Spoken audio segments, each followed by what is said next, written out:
tonight, Capital One. And for one team in Starkville, the road to Omaha will end early today at the Dude. It is an elimination game for Lipscomb and Louisiana. And for Lipscomb, they've pulled out impressive pitching time and again when they've needed it the most. We'll see if they can get that done again today. Against the Raging Cajuns, they've been a battle-tested program over the years. They've been to Omaha, and they grinded through a loaded Sun Belt this season. You win this game, you stay alive, and you get the loser of Mississippi State and Cincinnati. The Dude is going to be rocking for that one tonight. And we are so glad to have you with us again. Jack Kaiser alongside Jack the Long Shot. Look back a couple of weeks ago, Louisiana, Lipscomb, they didn't even think they'd be in regionals. So Jack, there's not panic mode, right, for an elimination game because they've been in this situation a lot recently. Yeah, but it's why these eliminations games, they're so emotional. They get a little bit testy at times because for a lot of these seniors, they're fighting for their baseball lives today. Excited to see how both these teams respond after a rough Friday. Absolutely, and for Lipscomb, they're just happy they don't have to play Mississippi State. They've been cooked by them here at the Dude 4 times. Looking to recreate some more positive memories here at the Dude. I'll tell you what, for Lipscomb, it'll be really fascinating. When you look at the numbers, it'll be a fight to the bat rack for this offense. When you look at how they attack teams, get them on, get them over, get them in. They struggle to get them on against Mississippi State. Does the tide change this Saturday afternoon? And facing a Louisiana team that looked like they might be able to run away with it themselves early. It was the 4th inning. They had 2 on, nobody out, 3-1 count, and this double play happened that changed the game. The double play heard around the world. This completely changed the game upside down, full tilt. Jack Tilly legacy game, 3 homers, 14 total bases, and the Bearcats were buzzing. 5 home runs on the game, 3 from Tilly. He was on fire. Cincinnati can slug it. They are physical. They showed everything offensively last night. Matt Degg, sometimes you just got to tip your cap. Our first game in Starkville decides who stays alive to play tomorrow. No anxiety for either team. A calm elimination game for both. They've been in this situation a bunch. See, we're all calm here at the Dude. First pitch coming up.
Elimination game for Louisiana against Lipscomb, and for the Raging Cajuns on the mound, Ty Roman.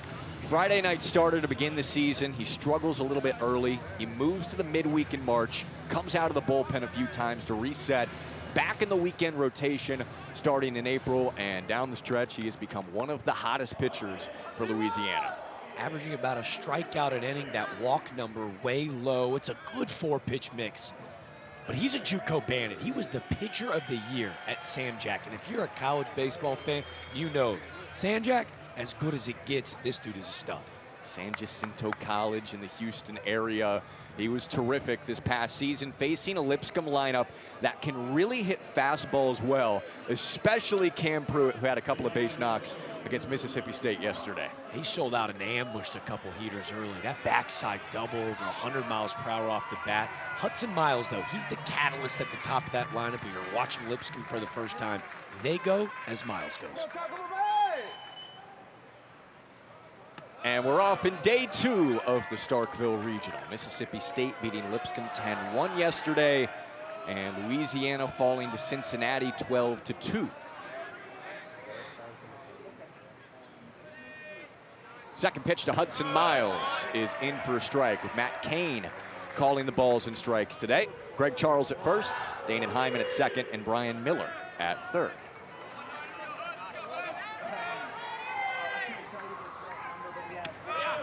And that just misses from Ty Roman. Jack, speaking of Miller, show the lineup or talk about his return as Brady Miller awaits on deck. Guy fighting through injuries. That's a big get for Lipscomb in this offense. That's fouled away. Yeah, Brady Miller's been huge for Lipscomb this year. Regular starting second baseman, waiting to take his first at-bat of regionals. He's been available to pinch run recently, but first time back in the lineup in a while for Lipscomb. Miles skies it right side. Sunny day, shielding the sun. Mandino coming in. Maddox Mandino had a little bit of trouble with it. Shake of the head, but there's one away. Yeah, a little bit different than yesterday. We had a decent amount of sun in game 1 yesterday, but sun-filled in Starkville this afternoon. The only undefeated team on the planet is the sun, right? Gloves, shades, eye black. Bring your lunch pail type of day for these outfielders. High skies, beautiful day here in Starkville. Well, technically it would be outside the planet, right? Oh, well said. I must have not done too well in that class. Astronomy wasn't the first class you took? No, once they got rid of Pluto, I was out. I agree. Bring Pluto back. Brady Miller at the plate for Lipscomb. His first at bat of regionals, and he watches outside. The sophomore out of the suburbs of Pittsburgh. He was hitting really well before getting hurt a few weeks ago. Hasn't batted in 3 weeks. Last time was May 7th. But he was hitting .347 in A Sun games before the injury. And he watches strike 2. Yeah, this is his first start since Mother's Day, right? And when you lose a big bat like that, it's kind of that next man mentality where you've watched this offense kind of rally around him. They love him at second base going forward in the Bison's program. 1-2 is inside from Ty Roman. Fearless approach from Roman. Brady Miller, he's hit .398 against the fastball this year. 1-2. Roman challenges with a heater in. Would be shocked if he goes back to it. This feels like a change-up spot. It is a fastball, but it's low and in. Again, Lipscomb's a good fastball hitting team. That's what Duke Stone knew going into yesterday, Mississippi State starting pitcher, and he loaded him up with off-speed and breaking balls early. 3-2. He did not go, and it's a walk for Brady Miller in his first regional plate appearance. It looks healthy to me. Undisclosed entry, and this is a strong sight. Wrist never breaks. 90-degree plane is safe, and all smiles. Welcome back, Brady Miller. Smiles with Johnny Cardenas. Second year in the Lipscomb program, former head coach at Stephen F. Austin, coaching first base. Brings up Cam Pruitt, the star in this Lipscomb lineup. And he watches strike one at 91 from Roman. Pruitt with a couple of hits yesterday. He has just come on strong at the right time for this Lipscomb team. 6 for 13 in the ASUN tournament, and the best bat against the Bulldogs yesterday. Waving through the breaker.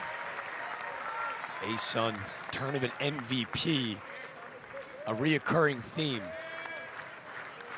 He hit over 400 against the fastball this year, 444 to be precise.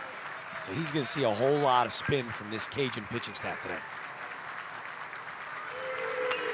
It's a fastball up on 0-2, and he stays alive. Yeah, Pruitt was the hero in the walk-off win in 14 innings to beat North Alabama. Second game of the ASUN tournament. That game almost ran to 2 in the morning. Both these teams been battle-tested over the last week. Elimination game today, and Pruitt goes the opposite way. His 3rd hit of regionals already. And back-to-back on for Lipscomb.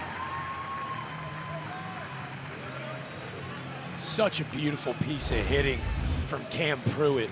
This fastball's gonna get a little in on the hands, a bit of an inside-out swing. But again, all 3 hits coming to right field. 444 against the heater. That number is going to climb. 91 on the way in. He peppers it the other way. Another junior college product out of Texas, Cam Pruitt, taking on Ty Roman, the San Jack transfer from the Houston area. And now it's Jordan Thomas at the plate with 1st and 2nd. Cutting first pitch, 0-1.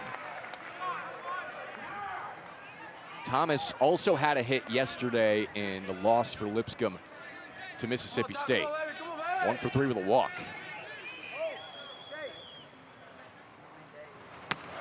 Upstairs.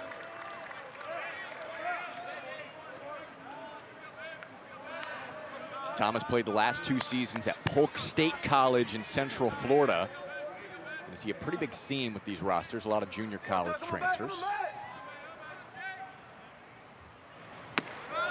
1-2. Heater's got some nice giddy up today, really effortless out of the hands of Ty Roman. Loves that changeup. I think that's why the fastball plays as well as it does at the top of the zone. Let's see if he breaks out the change here. 1-2. It's a breaking ball that's fouled off. It's the changeup to right-handed hitters. It's that left-on-left slider that he really loves to throw, Jack, and that's what you saw 1-2. He doesn't double up on it a ton, but that one almost felt like a get-me-over 1-2, and Thomas just fillets it away. Let's see if he tries to bury a breaking ball and trust his freshman backstop behind the plate. Fastball just misses up on Thomas. Raging Cajun fans wanted it. Now, Roman mainly is a fastball pitcher, throws it 60% of the time. See if he goes back slider here, 2-2. 1st and 2nd, 1 out. Lipscomb does not strike out easily. It's been a theme for him all season, the fewest strikeouts in the ASUN this year. And when you have Duke Stone on the mound for Mississippi State, that changes the complexion of things. Double-figure strikeouts for the Bisons yesterday. We'll see if that holds true today. Big pitch. Foul again. Opposing pitchers hate throwing to offenses like this, so pesky, work such great counts. And this is a perfectly executed inside heater, right? 3-2, if he's sitting on it. We've seen Jordan Thomas pull that baseball all season long. But again, right now, they're just trying to drive that pitch count of Ty Roman. We will see a 9th pitch.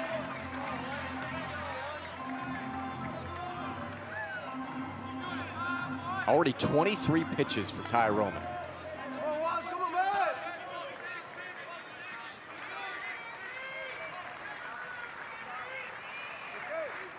3-2. Wave and a miss. Pitch count goes up, but Thomas cut down. Roman finally gets his man.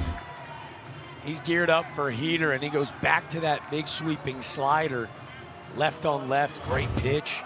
Thomas this year hitting over 300, but just 231 against lefties. Roman felt like he needed to get Thomas in that situation to try to find a way to post a zero and get that offense back in the dugout. So here's Kai Holm, 0 for 3 with a walk yesterday against Mississippi State. Swinging first pitch, and it's foul.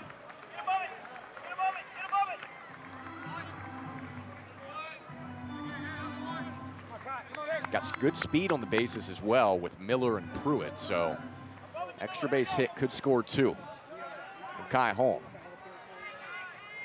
A graduate student out of the Bay Area, playing in his first regional. 0-2.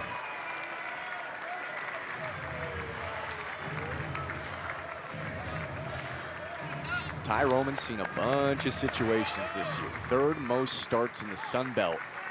This is 17th. Can he get out of the jam?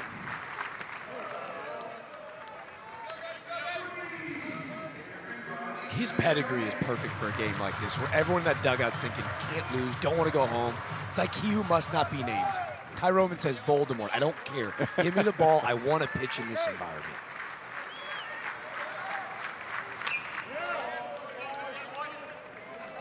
Stays 1-2. Lipscomb just living and dying by this blueprint, right? As that pitch count nears 30, they know that if they can get to that Louisiana pen early, that gives them their best chance for success. And he's not necessarily hunting the strikeout either. He's not nibbling, he's just throwing right at these Bison's bats. Oh man, that is just inside by a whisker. Heck of a pitch. Set up in, and that might be a ball and a half in. I just think that's how good Colt Brown, the freshman, is behind the plate, if we're being honest. 2-2. Fastball upstairs is fouled back. So it's left on right here, 2-2. Thrown a couple of fastballs in a row, break out the change. Left-right is his position to do it. When you look at the numbers this year, Holm has struggled against the changeup, just hitting 250. To me, I still think it's a heater in on the hands. Like, he's not really messing around with that pitch right now. To shortstop, picked up clean, backhand flip. Well done by Blaze Rodriguez, one of the better freshman defensive shortstops in the country. Louisiana out of the jam.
First elimination game in Starkville.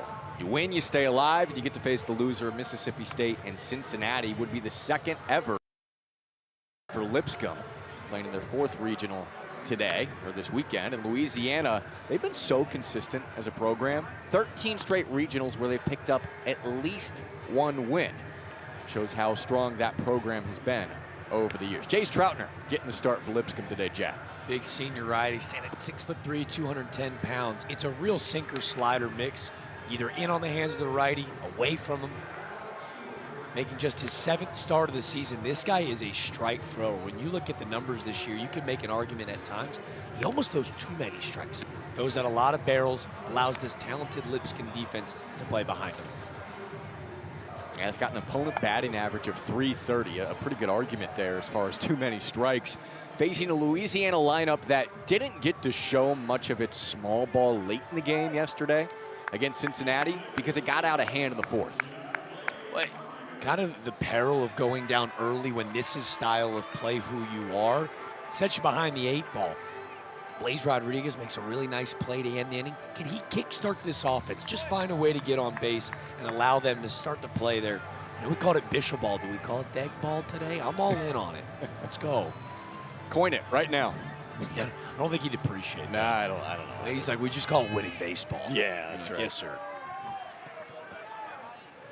Blaze Rodriguez up to lead off, and kind of to that note, we were talking to Mark Deggs a couple of days ago, and we were like, man, you've got a really good defensive team this year. He's like, yeah, I like hitting too. He'll like that. Blaze Rodriguez to right field. He knows he's got a young offensive group, and he's hoping they can come together at the right time. Yeah, Matt Deggs, just a consummate professional, and he is a brilliant offensive mind. I think he looked at Blaze Rodriguez and goes, just go find me a barrel. Like, I need to breathe after last night. They had that lineup turned in early. These guys were clamoring to get back to the ballpark today. Matt Deggs' team's been battle-tested. 7 games in the Sun Belt tournament last week. Elimination game today against Lipscomb. Mark Collins at the plate, playing left field today and moving up in the lineup. Noah Lewis dropping down for Louisiana to the bottom of the order with his speed.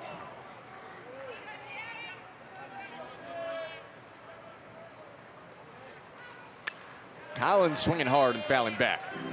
Yeah, Jack, we talk about star power in college baseball, and if you're watching Louisiana for the first time and tuning in with us, this is a really young core. Mark Collins yesterday, 3 baseballs over 100 miles per hour exit velo, just a sophomore.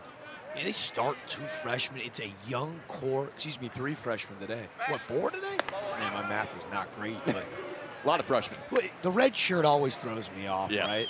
But again, in its premise, this is a really young team who understands that the future is really bright. I don't know if Matt Deggs, based off a ton of injury, knew that these guys were going to be this good right away. Cutting a miss for Collins. So yeah, you've got the senior Amadei in the lineup. He's the only senior in the lineup. Louisiana's used to going to regionals. That's kind of the expectation. Coming into the year, you weren't really sure what this would look like with all the youngsters, but they're back where they've always been. 1-2. Ground ball to the left side and foul. My favorite story that we took from Coach Deggs when we met with him at practice on Thursday, you're looking at this season 3 weeks ago, the Sun Belt was cannibalistic this year. Yeah. You get 4 teams in. Last year, if you're just tuning in, like 2 hosts, but all the bubble teams missed. He was really proud of this group because 3 weeks ago, their season was over. He goes, these guys love playing together so much. I didn't have the guts to tell them, boys, we're 1 conference loss away from probably being done in 2 weeks. They get into the tournament, they have to play the play-in game against Marshall in the Sun Belt tournament. They win big. And all of a sudden, this team just got rolling, playing 7 games and what felt like 24 hours, I'm sure, for them. You can see how much love they have for the game and the way they treat it day in and day out.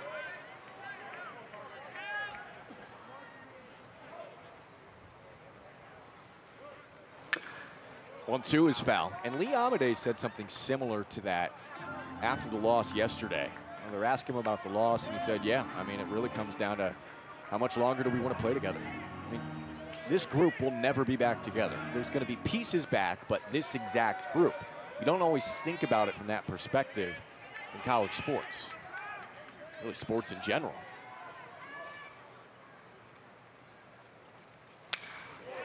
Collins goes to right field.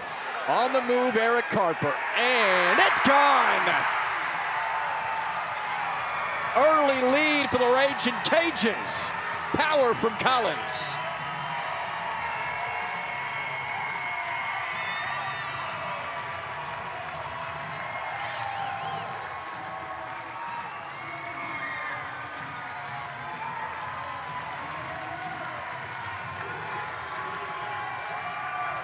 Backside, Bomba. We see you, Mark Collins. Check out this piece of hit. It's a slider painted on the outer third. He stays within himself, finds enough barrel to leave the yard here at the Dude. His 5th homer of the season.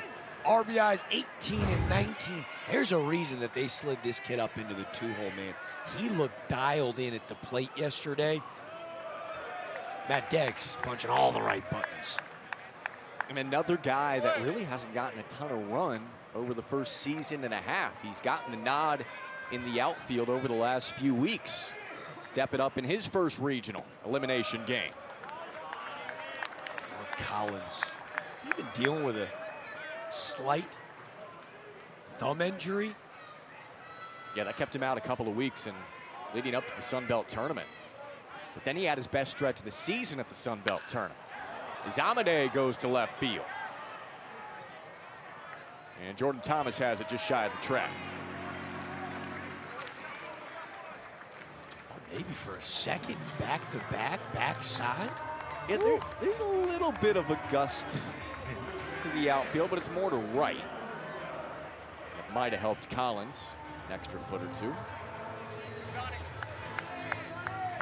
All the home runs that we've seen over the first part of this regional, borderline historic. Yeah. Guys did not skip their push-ups for the college baseball postseason this year. This guy can send it out, Donovan LaSalle. But that's just the way the game's trending, too. These kids are showing up right out of high school, training at a level that maybe you only saw in the professional ranks. And Donovan LaSalle, a perfect example for that. You look at some of the exit velo numbers for Donovan LaSalle. He's hit a ball as hard as 112 miles per hour off the bat. A hard hit percentage at right around 50%, which just tells you every time this guy makes contact to the baseball, he's doing damage. If you're over 110 with exit velo, I mean, that's a rocket. I think big league stuff. Yeah. Truthfully. And this is a kid that started his career at Oklahoma State. He was a 19th rounder back in 2023. He got all the tools to play at the next level. Yeah, that's pop foul. Yeah, coming out of Barb High School, a powerhouse program. They got crazy facilities for a baseball team.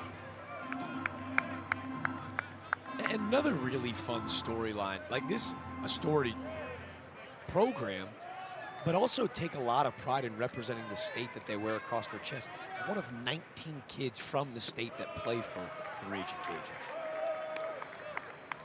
Louisiana's always had a bunch of college athletics talent. Yeah, it's just a ripe recruiting ground for a number of sports, including baseball. Donovan out of Lake Charles, Louisiana, southwest part of the state. And he fouls this one off against Troutner. 2-0 Raging Cajuns, bottom one after Mark Collins' 2-run homer.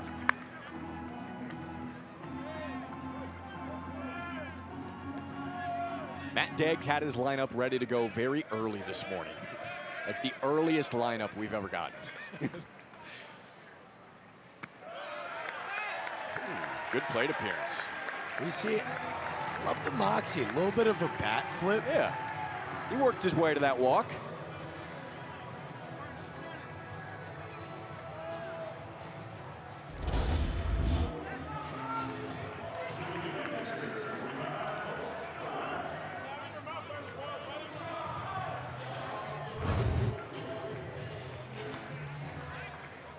And runners right back on.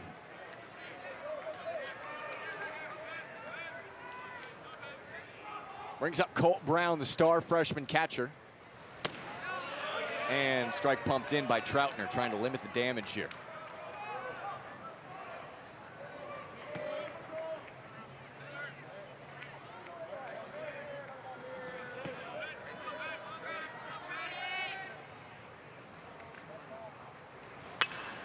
Brown swinging away and popping shallow center field. It's a long run, no man's land. Miles all the way in. That drop down throw gets away. I have no clue how Miles even got there. Showing blazing speed, but it does drop. And this ball, I think you guys, an outfielder, you're taught always, ball in the air, first step back, loud contact, and you can see just that Slight hesitation for one of the more talented defensive center fielders in the country. Quite literally leads all of college baseball in defensive runs saved. Manning center field, nearly comes down with the web gem catch. Another base runner will reach safely for the Raging Cajuns. First and second with just one out still. Now the pitch count over 20 for Jace Troutner. We get further into the weekend, question always becomes, what arms do you have available if the start doesn't go very well? Drew Markle fouls it off.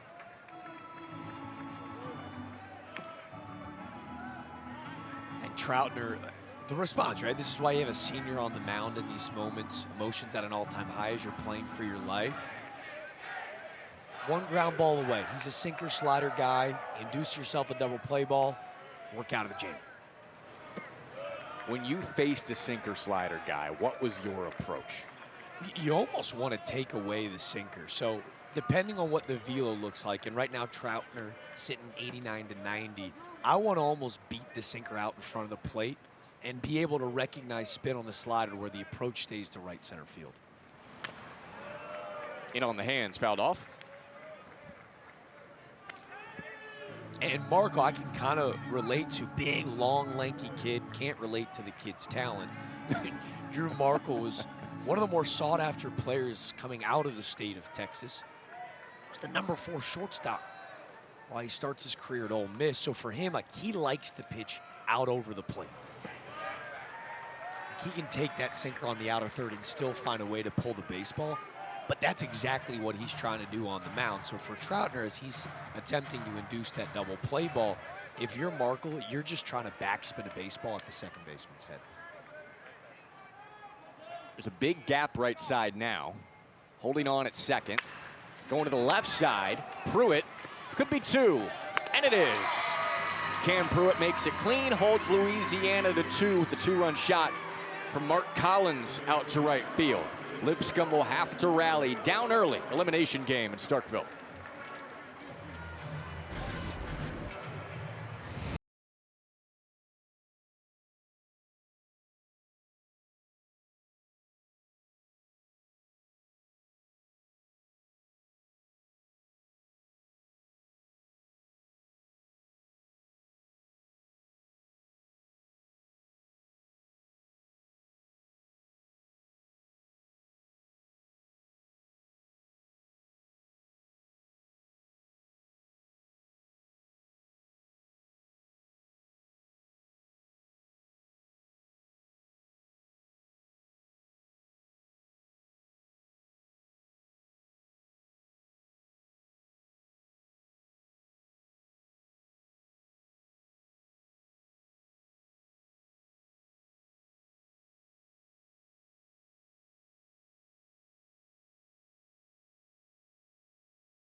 Crazy start to regionals. UCLA, the first ever #1 overall seed to lose their opener since the format started in '99.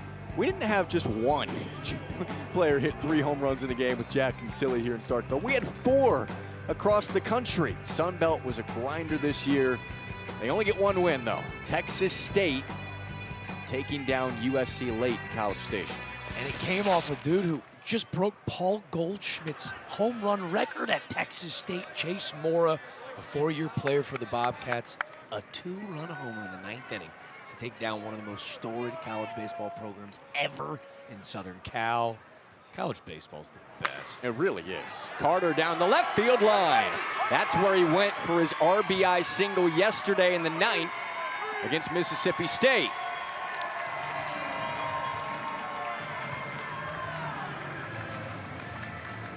Don't need it all back at once. Blake Carter wasting no time. Another long, lanky hitter gets a fastball out over the heart of the plate. Little Yankee Doodle action just outside. The outreach glove of Drew Markle sneaks down the corner here at the Dude. And Lipscomb's got life. They had a couple runners on in the first inning, not able to bring them home.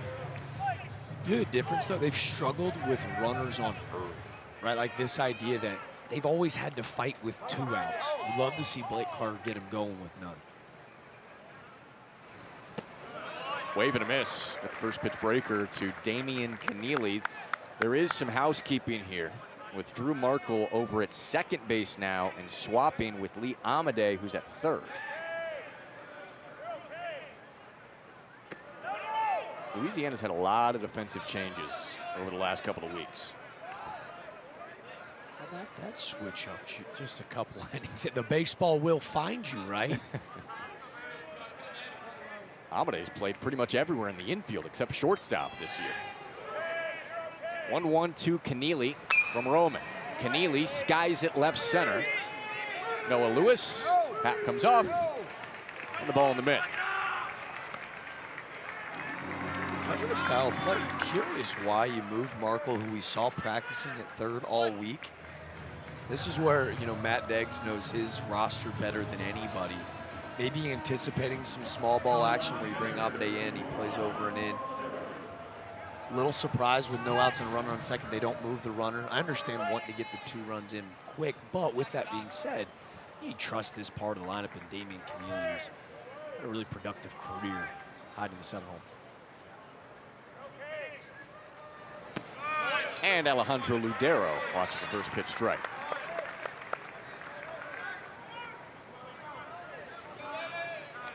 Ludero picked up a hit yesterday.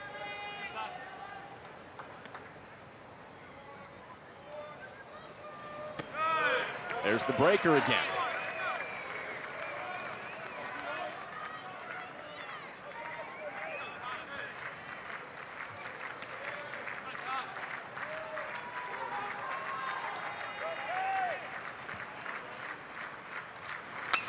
And a fastball, one bounce off the glove of Rodriguez. Slow leak, windmill on. Rodriguez throwing home. A laser to get him out. The memory of a goldfish to complete that play. Whoa.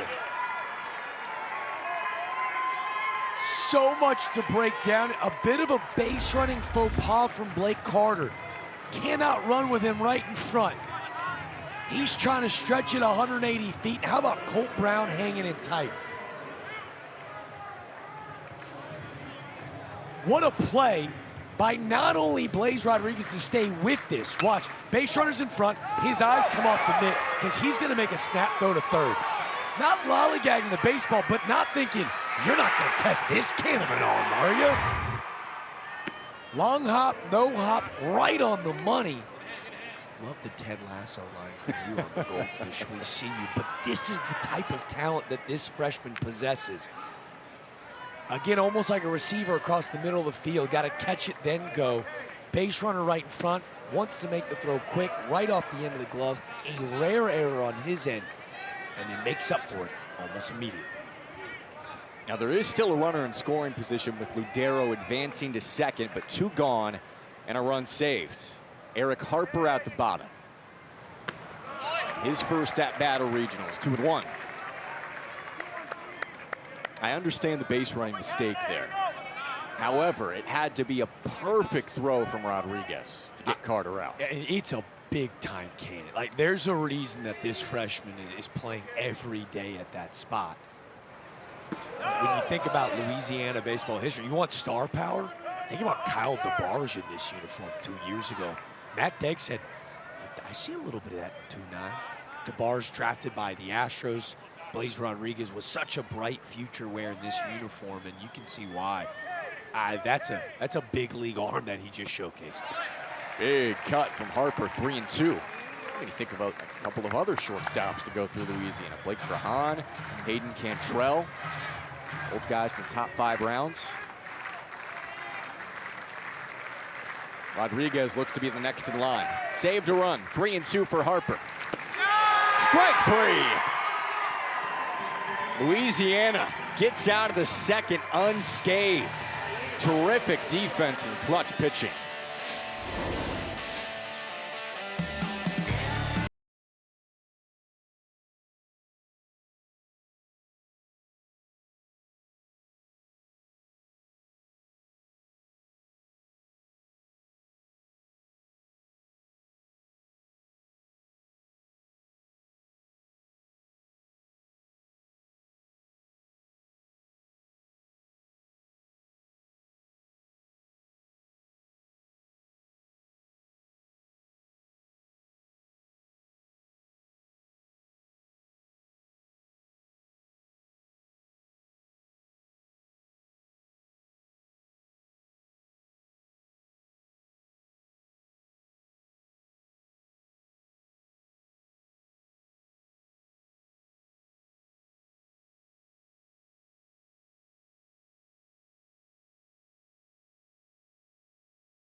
Blaze Rodriguez saves a run for Louisiana with his second outstanding play of the game. Let's go back to the first.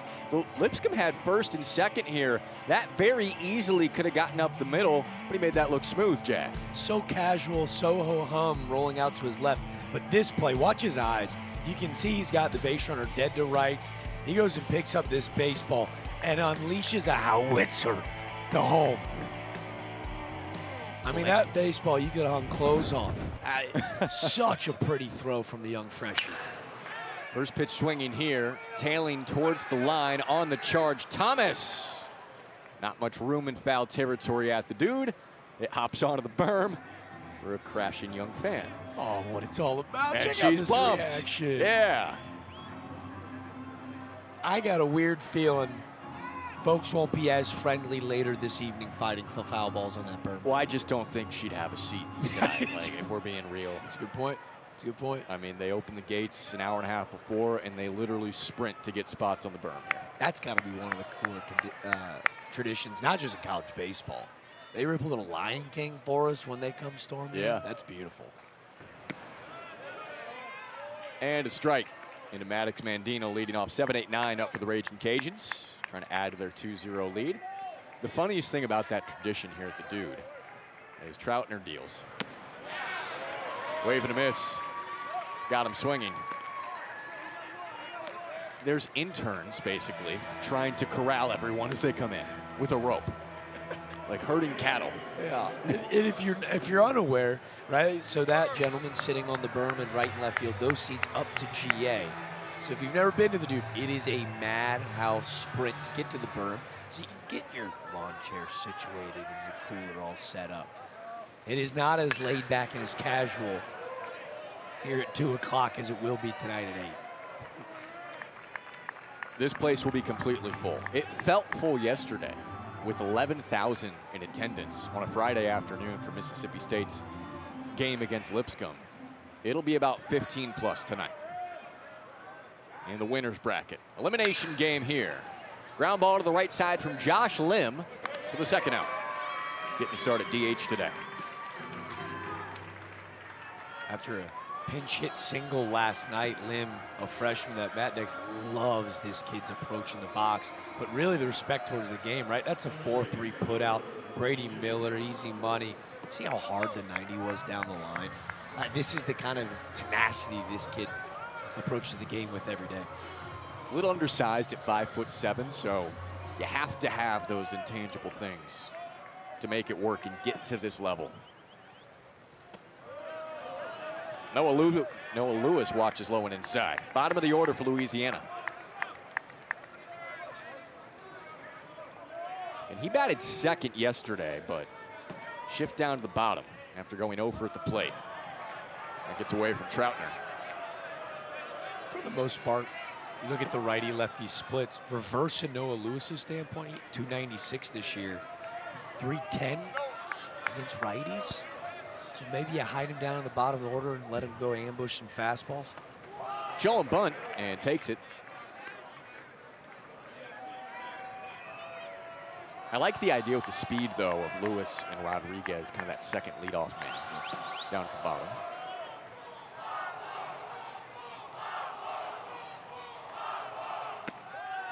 Show bunt again on 3-0. Pulls back for a walk, and the Raging Cajuns fans are starting to let Troutner hear it.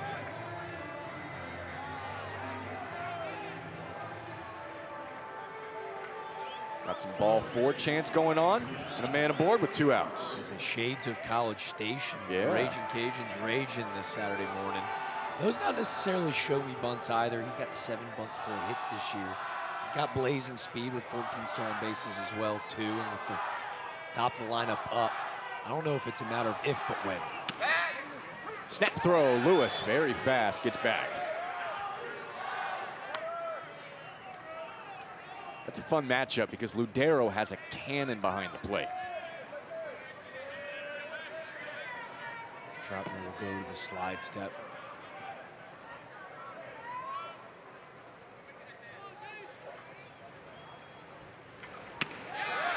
And right down the middle for strike 2.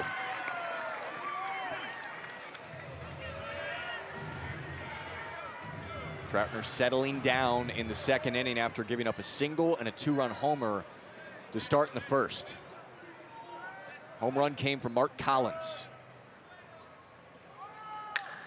Line drive to left field. Will that get to the corner? No. Jordan Thomas cuts it off. Throw into third base, advancing to second.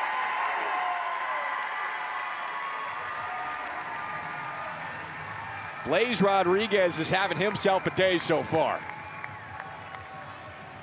He gets a hanging breaking ball, and watch his hands fire through the zone. Stay stacked, spinning slider, crush to the left side, and Noah Lewis. Never want to make the last out at third, but not a lot of people run like Noah Lewis. Head down, taking the extra 90 all day long. Heads up IQ play by Blaze as well to kind of trail him and make sure to take the extra feet, avoid the force out into second base. The Raging Cajuns are cooking with 2. And here's the guy who had the homer last inning, Mark Collins, taking a strike. 2 in scoring position for him now. Louisiana is a terrific base running team. Single could bring home 2. And this is foul.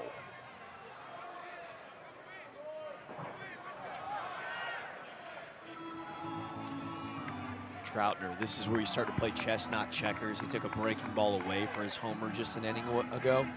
Now 92 in on the hands. Mark Collins' splits, batting average far higher on pitches in the outer third, bit lower on the inner half.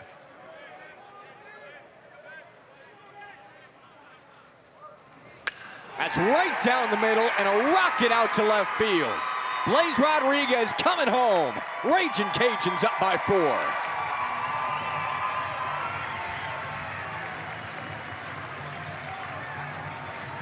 Two innings of baseball, and Mark Collins has got 4 ribbies already. They do make a good steak in Starkville. Mark Collins wants all those steaks today. This is just a heater right down Broadway. 0-2, cannot miss there, and Mark Collins makes him pay.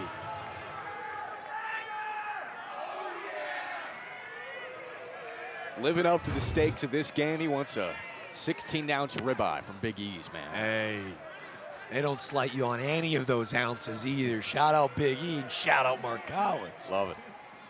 Now, what a start for Collins and this Louisiana team that Lost in an unusual way yesterday. Their worst regional loss in 24 years.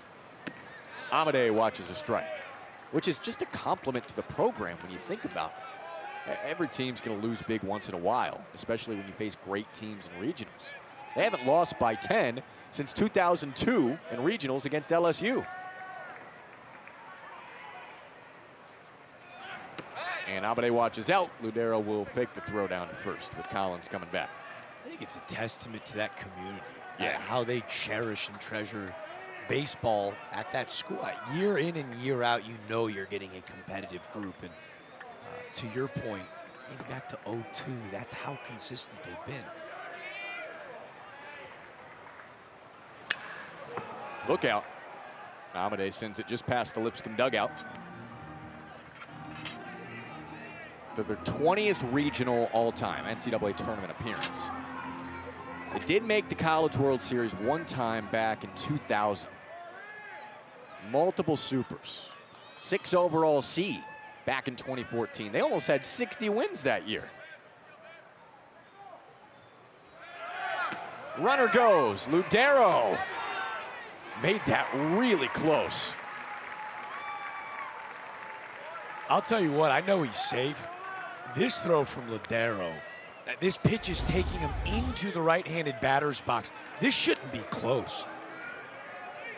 The pop time's silly, but for all the catchers at home, watch how quickly he gets it out of the glove as this pitch is taking him away from the play. And to make that throw as accurate as it was, for it to even be bang, bang, we see you, Mr. Ludero. And Amade's cut down. Ludero almost got the final out a little bit earlier. But Louisiana gets 2 more with Mark Collins. 4 RBI already for him.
The real fun, just getting started. Run straight for the breakaway. The celebration is on.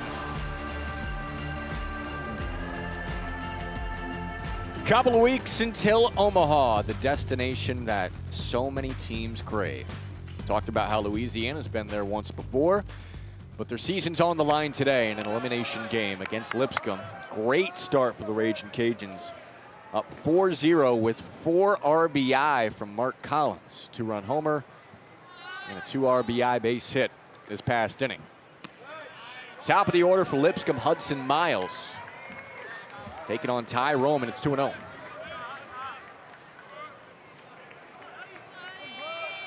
Fourth regional appearance for the Lipscomb Bisons, going for their 2nd ever regional win. Lost 10-1 yesterday to Mississippi State. 12-2 loss for Louisiana to Cincinnati late into the night. Ragin' Cajuns have come back with some vengeance early this morning. 3-0 from Roman. Upstairs, a 4-pitch walk.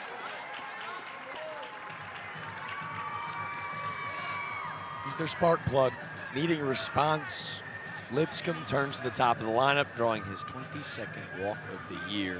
OBP at 414 entering today. Well done by Hudson Miles to not swing himself into a bad count, right? Like, he's their guy in these moments, down 4. Sometimes you want to make that one big swing to get the guys going. Walks as good as a hit in this spot.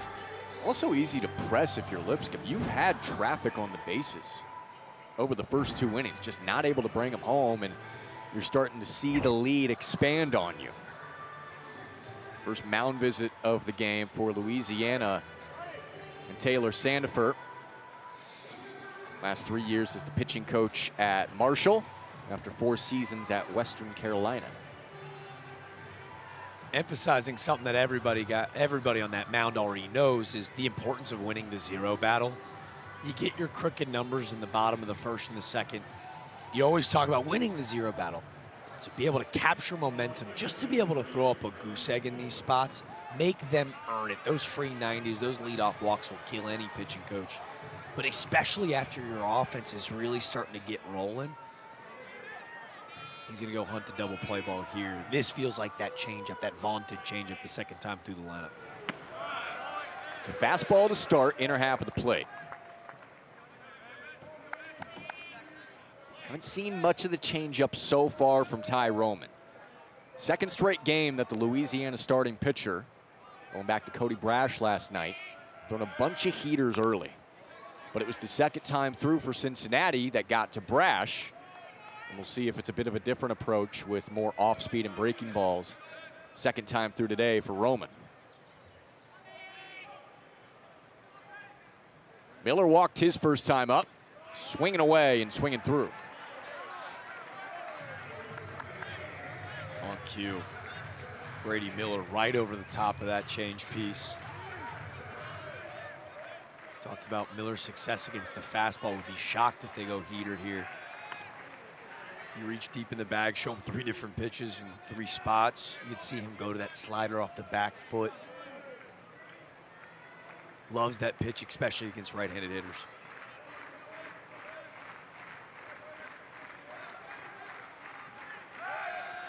And another check on first.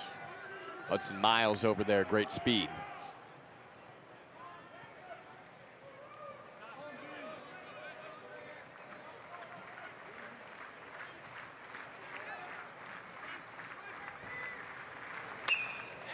Soft contact, shallow center. Lewis is coming in. He's got it.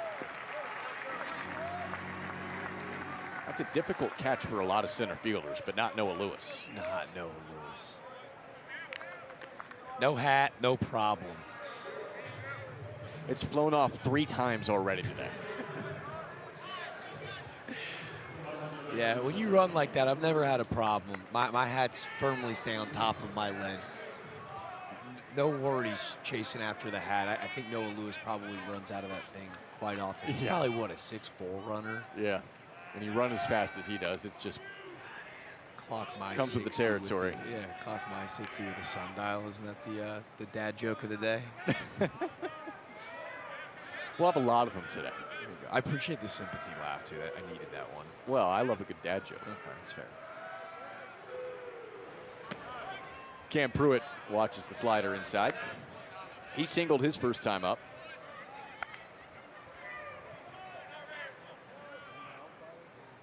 Been a great weekend individually for Cam Pruitt so far. He's got 3 hits. He's 3 for 5 over the 2 games.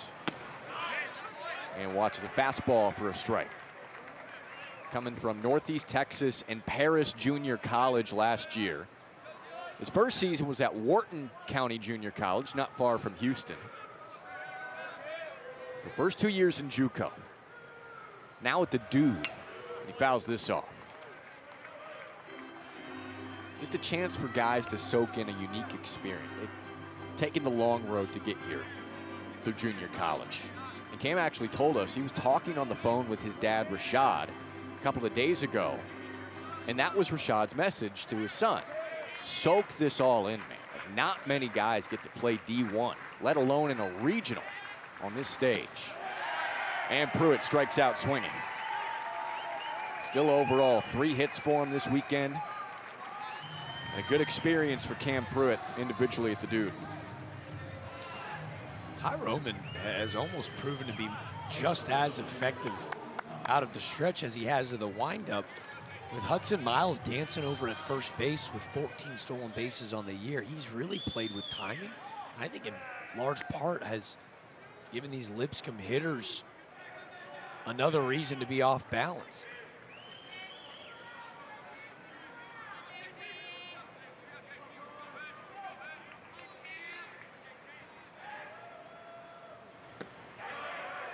Thomas at the plate, will take it and check the swing.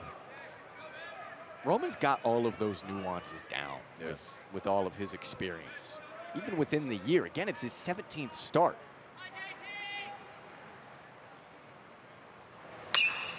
Thomas rips it, center field. Lewis going back at the wall. It's out. One swing changing the game from Jordan Thomas.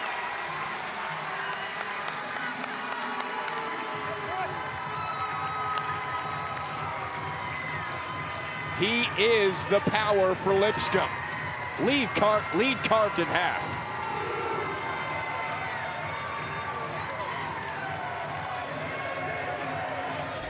Jordan Thomas told Jeff Forehand, "I'm hungry. I just want a chance to play at the beginning of the year after not earning a spot in this opening day lineup." Grown man strength. His 11th homer of the year goes to dead center field, 100 miles per hour off the bat. 399 to dead central, and Lipscomb fans, they got a reason to dance at the Dude. Already surpassing what they had yesterday with just one run against Mississippi State. A team known more for small ball.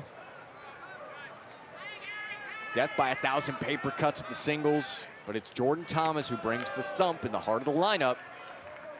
You can sense some life now, finally, for the Bisons. And is there a bit of a domino effect here, Jack? I think about how many base runners they've stranded with 2 outs. Finally, they get their 2-out swing.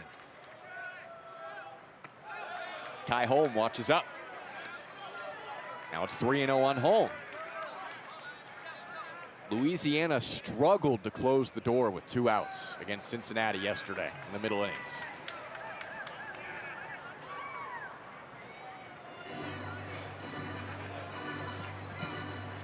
You got the sense Lipscomb was going to come back with a punch at some point. The season's on the line here. It is. It's such an emotional day. These old vets sit in the dugout trying to push back the inevitable reality that this could be their last time putting on a pair of spikes. But you also revel in the moments for a guy like Jordan Thomas, who started his career at Polk State College. He was at second base when he actually picked his head up and realized that the ball had cleared the fence. For a guy even with 11 home runs, like, he can't even himself blush just a little bit. He's got a home run at the Dude in the postseason now to his resume. What a cool moment for him, especially if this team comes back to win. And Kai Holm follows with a walk. Jeff Forehand's gonna like it. We'll talk to him coming up next half inning. You know he's going to be fired up about their response here in the top of the third, being able to match the 2 spot they gave up in the bottom half of the inning. Tell you what, though, folks, I may not bore him with the question when we get him on. Jeff Forehand has thrown every single pitch of batting practice this week. He's hit fungos all day long. He works out before every game. We all want to be like Jeff Forehand when we grow up, is I guess what I'm trying to say. He's jacked. Yoked! I mean, he looks fantastic. 20th season as the old ball coach at Lipscomb.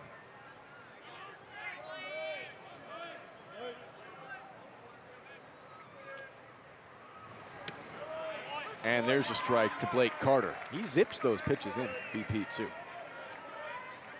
I'm 29. If I threw a baseball as hard as he did, I might not be able to sleep for a couple nights. I'd roll over and feel that old labrum barking at me. Jeff Forehand's like next day, ready to rumble. He works out every day, literally. And a great leader for a long time for this Lipscomb program, taking them to 4 different regionals. talent-wise, not even his best group this year. Bunch of second-team all-conference players, not one first-team all-conference guy. Still ran through the A-Sun tournament.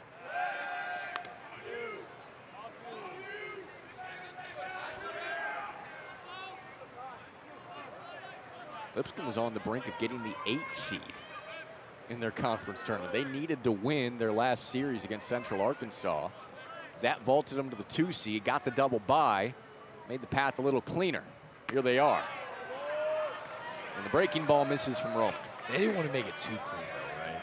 33 innings in 3 games in the A-Sun tournament. Yeah. Needed 2 walk-offs. Maybe not clean, but shorter. No, it's a whole lot cleaner. To get that double bye is immensely valuable. Wave and a miss for Carter on the change.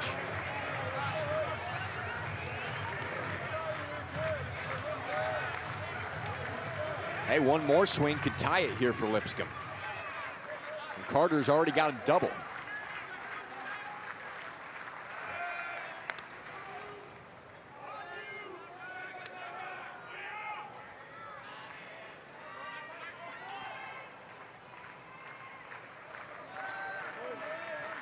Two balls, 2 strikes on the sophomore out of Knoxville, with home at first.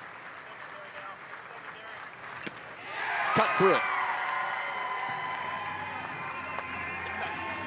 But Lipscomb gets the life that it needs, Jack. Jordan Thomas, a memory for a lifetime. We'll talk to Jeff Forehand on the other side, see how fired up the Bisons are.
All right, let's go back to Lipscomb's first ever, their only regional win against Georgia. Oh, wait, the regional host, the Bisons getting it done. Now, they haven't won a regional game since then, but Lipscomb, a young D1 program at that point, able to stun the Bulldogs back in 08. Jeff Forehand, yes, he was the coach. 20th season now. Fond memories for the Bisons faithful, 10-7 win down in Athens. And here we welcome Coach Jeff Forehand. And Coach, you guys got some life with Jordan Thomas's swing. What's the feeling in the dugout now after you get those 2? Yeah, a little bit better after that. You know, we get some runs on the board right there, and gave up a couple 2-out hits right there to push that last inning down. But that big homer really helps to knock the edge off in the dugout for sure. Coach, you guys turn to Jackson Lee now, the southpaw. What can we expect out of the lefty? Hope a bunch of strikes and mix him 3 or 4 pitches, and hopefully he can keep him off balance and get us back in here and we get some more runs. Coach, thanks for the time. You guys are the best. Thank you. Got guys gooning back there. Oh, we needed. I'm glad we didn't, because we got to brag on Jackson Lee, but his teammates feel pretty loose down too here at the dude, huh? You can sense it loosened everybody up. Big breath as Jackson Lee steps and toes the rubber, making his 17th appearance of the year. 40 punches, just 34 walks. Another youngster in this Lipscomb pen. And he pitched really well his last time out, too, against North Al. That was 8 days ago, but he threw 5 scoreless against North Alabama in the A-Sun tournament. But the powerful Donovan LaSalle leading off for Louisiana. 4, 5, and 6 up, part of the order. Fastball, changeup, slider mix for Jackson Lee. the splits for Donovan LaSalle.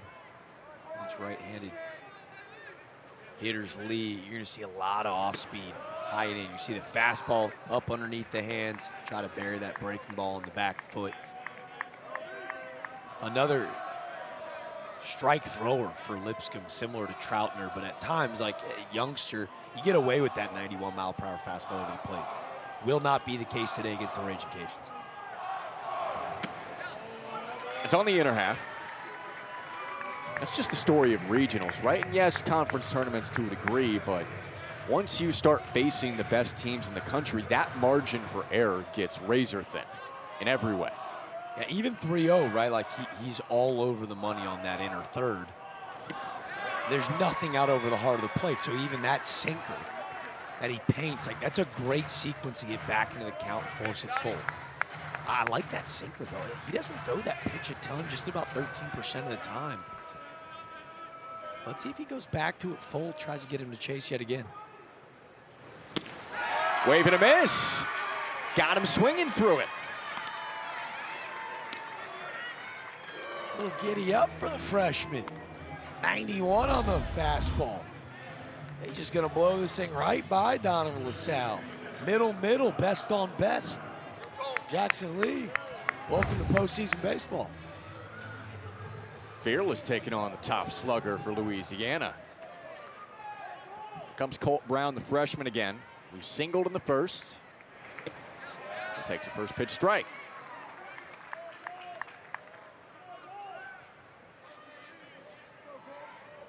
Had a hit against Cincinnati yesterday, and 2 on the entire weekend so far. And he's hit lefties really well this year, Colt Brown. 409 against him. That's a nubber foul.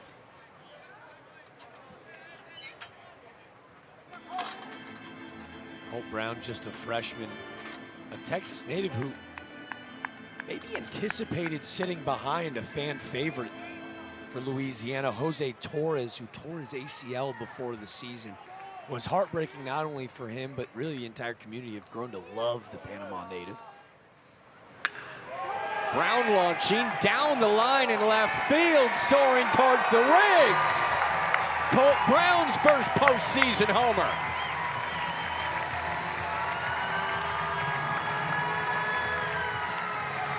Louisiana snatches Uncle Mo right back.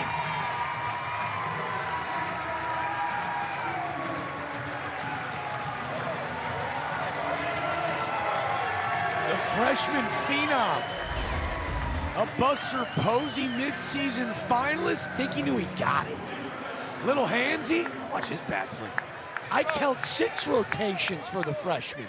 Best one we've seen this weekend. And look at the swing. Like he doesn't even get all of this baseball, Jack. That's 98 exit velo, in on the hands, turning on 91. I still get that bat flip? Give me all the Colt Brown stock. I'm in. He had to yank his hand so far inside to get around to that ball. It looked, I mean, that's breaking a wood bat by the way that he's able to fight to get to that pitch. I mean, he guesses wrong. You go back and watch the film, Jackson Lee's, it's a good pitch. That's charged foul left side. So nice, got to see it twice. Watch his hands. They're a little tied up and in, but this grown man knows he got all of it. Finds a barrel, cleans the first row of the left field lounge. Speechless. Oh, it's snared. Jackson Lee able to turn back and pick it up. Athletes all over the place. This is 103 off the bat of Drew Markle. No time to react from Jackson Lee as he snags it. As that guy's got a bright future. As clean as that haircut he got, without question, for regional play.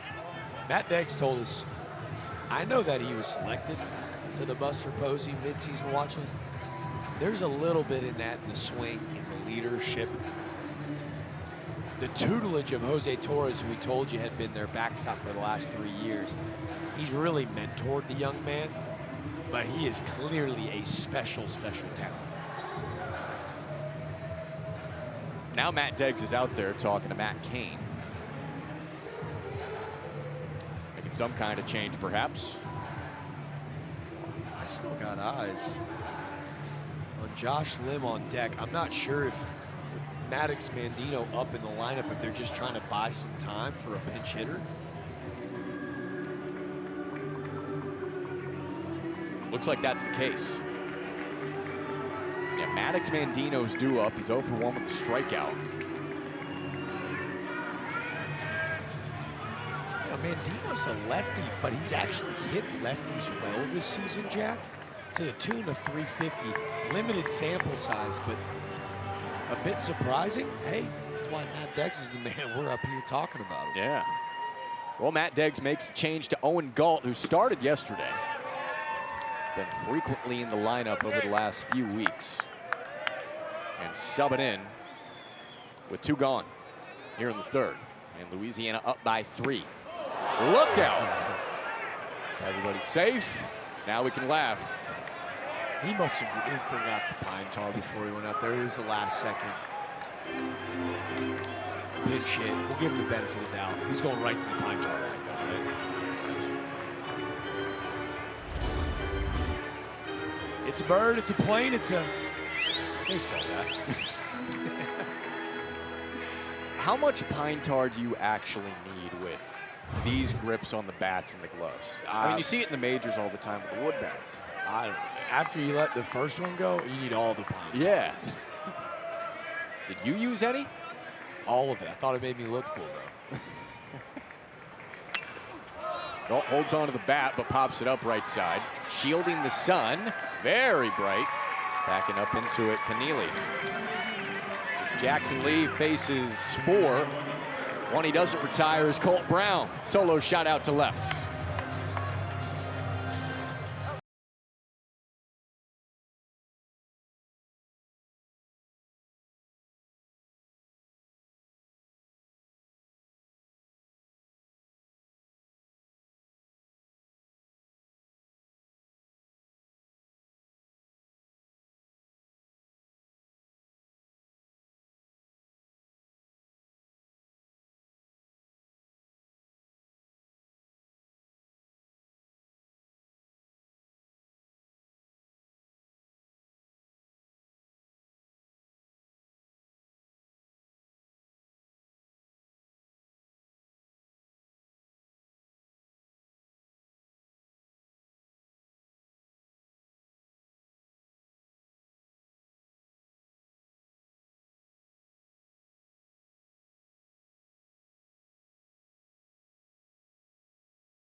CAA Baseball Regionals presented by Capital One. It's Louisiana on top of Lipscomb 5-2 in an elimination game in Starkville. Win this one, you get to face the loser of Mississippi State and Cincinnati. We're now joined by Louisiana headman Matt Deggs. Coach, Mark Collins having a game so far with 4 RBI. What has he brought to your club over the last few weeks? Well, he's a special talent. He come out of a small school right there north of town, and he's got every tool that it takes to play this game for a long time. You know, he busted his thumb up, broke it and had to sit out a couple of weeks. But he's been a huge shot in the arm ever since we've gotten him back. Moved him to the 2-hole today because I just like the way he's swinging the bat. Coach, really talented underclassmen group you have. That catcher, though, man, you talked about it on Thursday. He can be a real dude behind the plate, huh? Boy, did he suck his hands in right there or what? Was that as good as it looked from the side? I hadn't seen anything like that, Coach. That looked like Yuli Gurriel. Oh, great pull on the Astro. Yes. How about a different freshman for you? Blaze Rodriguez has made some terrific plays in the field as well. Yeah, that's Debo 2.0 over there. And he's a great kid, great young man, as are all these kids. And they just play hard and have fun. Hey, Coach, appreciate the time. Good luck the rest of the way. Thank you, guys. We're going to have to revisit this from Colt Brown. Wow. The Yuli Gurriel pull was phenomenal. As a diehard Houston Astros fan, sorry if that bugs a lot of our listeners. There was this almost sort of unconventional high hands. You're fighting the hands through as like the knob of the bat is driving towards the baseball. to still catch a barrel and it looked like you're playing wiffle ball in the backyard where he gets beat and still blazes a ball over the wall, that don't look like a freshman, my friends. You want star power? Colt Brown can be that dude. Buy your stock now. Parker Smith onto the mound. Plays Ty Roman for Louisiana. He has pitched a bunch this year, trying to hold the lead. And Damian Keneally takes a strike. 0-2. Making his 28th appearance of the year. He'll work off a fastball, slider, curveball mix, heater up to 92.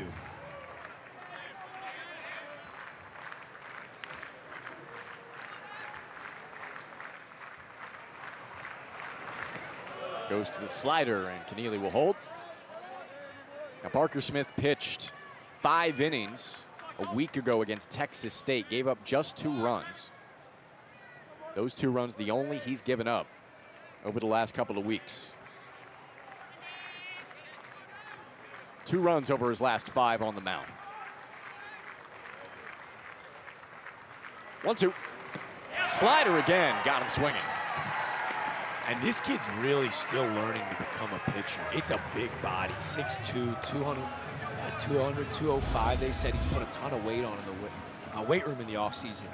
Check out the depth on this slider, though. It's late life. That's where you get that big break. And if you watch the arm action, he was actually the number 7 catcher coming out of the state of Texas. That's why you see it almost a little bit shorter and tighter, and that's why he's able to really spin that slider.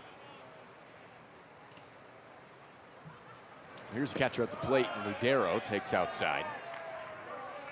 You do see it occasionally with the catcher-pitcher combo, either making that conversion or a two-way guy.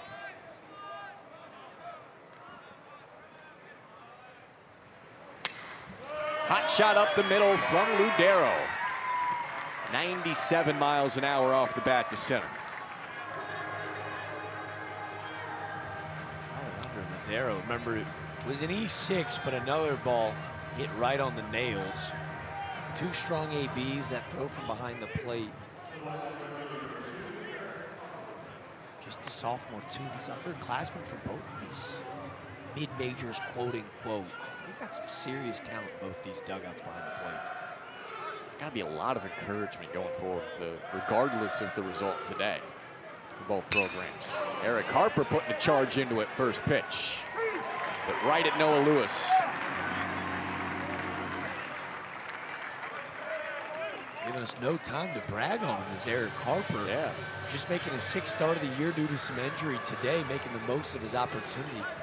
102 off the bat. That's Noah Lewis right underneath the shadows of the warning track and center. First shadows we've had in the game today with a little bit more cloud coverage. All sunshine at first. Are you sure it's not smoke coming from those grills out in left field, though? There is enough smoke to make it happen, especially when the fans start coming in. I'm telling you, I can smell it. Like I know that sounds crazy at home, but yeah, how good is our camera team? Cooking, I knew baby. I could smell it, couldn't see it, but boy, oh boy, with the garage door open here, getting to call this game at this ballpark, beyond blessed, but starting to get a little bit hungry. Yeah, can we have a halftime in baseball? We need a break to go get some food, man. It's killing us. I'm smelling popcorn right now, too. No. That aroma. Nothing but brisket. Nothing but brisket. Masking whatever concession food they got rolling here. I'm a sucker for the popcorn. Top of the order, Hudson Miles, swinging hard and fouling off. Oh, my friends. No food to be found, but no. Nothing but good vibes. Hey, we got a heck of a setup here in Starkville. The open window.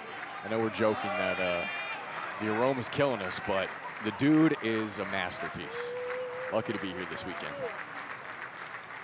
1-2. Another foul ball from Miles. Drew a walk and would eventually score on the Jordan Thomas home run, but this is where, you know, all of a sudden Parker Smith is cruising this inning, loses the AB to Ludero, and this is where you just can't put Hudson Miles away in these counts. all over the plate. Let's see if he tries to jam him up with a heater in. Goes slider. That's a heck of a block and an advancement to second base. Pretty close at the end there. But Ludero does move up into scoring position. Little catcher on catcher crime. Great dirt ball read from Ludero. And by the time that Brown picks his baseball up, you're like, oh, he's safe all day. How about the effort behind the plate? It's a little false break, able to sneak that oven mid in. Colt Brown made it close. These guys are studs behind the dish, man. I'm telling you. Great block. 2 balls, 2 strikes to the leadoff man for Lipscomb. And it's out at 92 from Parker Smith. That was a phenomenal sequence. You can see he's upset. They tunnel it with the slider away, try to get him out on the front side. Then they're going to backdoor him with a 2-seam fastball. But yet again, Hudson Miles works another great count.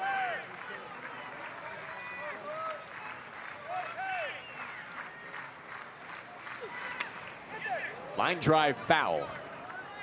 Lipscomb 0 for 5 with runners in scoring position so far this game. 2-run homer from Jordan Thomas, accounting for the only runs they have last inning.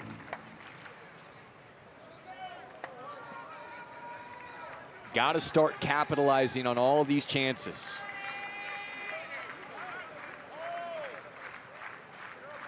Pitch number 8 to Miles. Low and out, works the walk.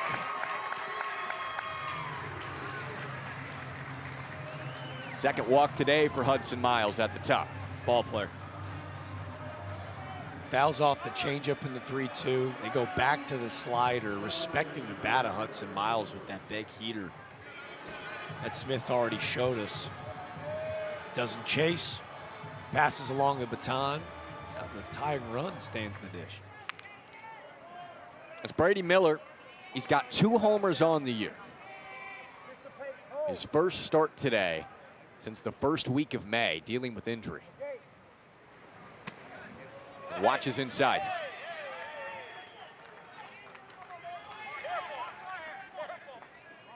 Jeff Forehand called Brady Miller a coach's safety blanket. Has that calming presence and is just solid everywhere. On the inside edge. Said he was so coachable, yet never really felt like they had to. An ASUN all-freshman team selection a year ago. No sophomore slump in sight, 287 last year. Has been over 300 for the most part of this season, and now looking to be that guy with runners on base with 2. Yeah, those numbers will earn your coach calling you a safety blanket. You do that with runners on.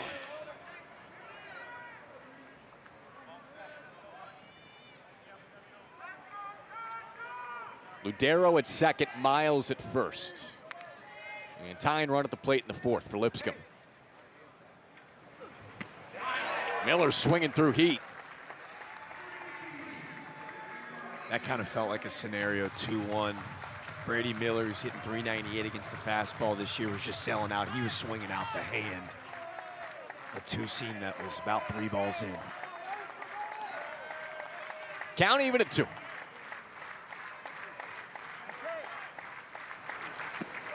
Slider swerves out. It's another full count. Parker Smith's first inning in for Ty Roman. The hottest hitter in that Lipscomb lineup waiting on deck. If Brady Miller can just extend the inning. Runners going on the pitch. Popped foul territory and into the berm. The ABs for Lipscomb this inning have been strong.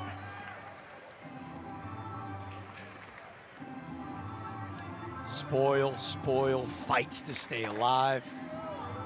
And gives the fans an opportunity for a picture. The kid wanted nothing to do with that picture. He goes, Mom, I'm at the ballpark. You gotta take the picture. Oh, without question.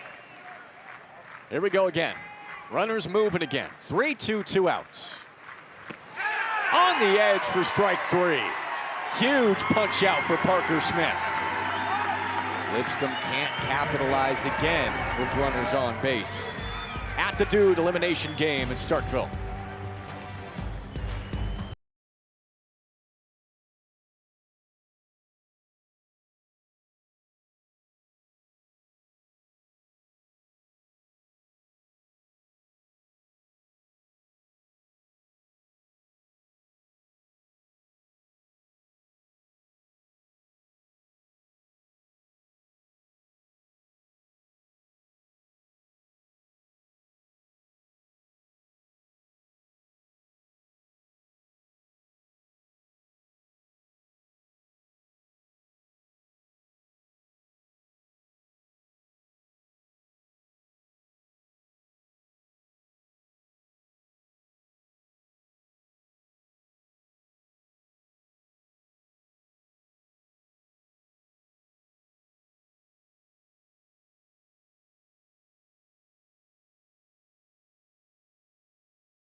First time at the Dude for a regional in 5 years. 2021 here, Mississippi State won a national championship. It's the last time a regional was in Starkville. It is one of the best, if not the best, in all of college baseball. Mississippi State getting it done yesterday, despite a lot of issues for regional hosts against 4 seeds across the tournament. Cincinnati exploded in the 4th and 5th inning against Louisiana, setting up a terrific nightcap in the winner's bracket.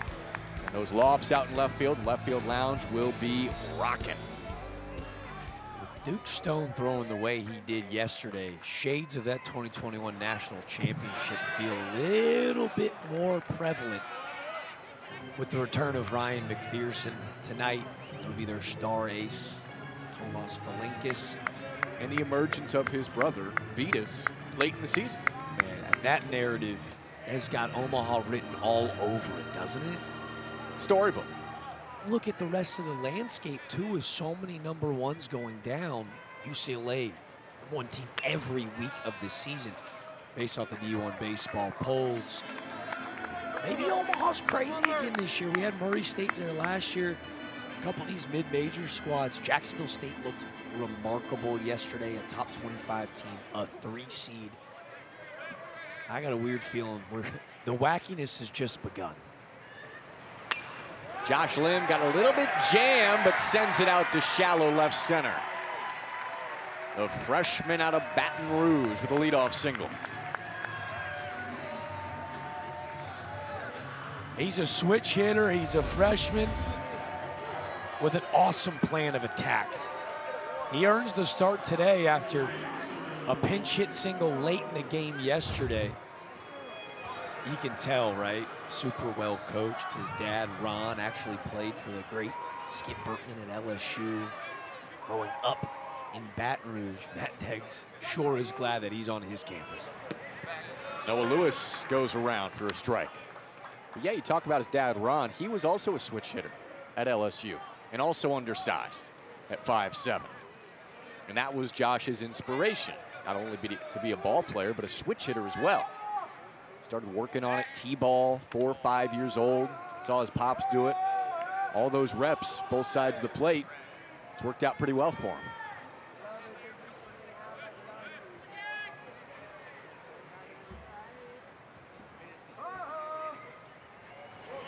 Lewis gets the bunt down this time. Off the mound, Lee clean with the pickup, and the job done with the sacrifice.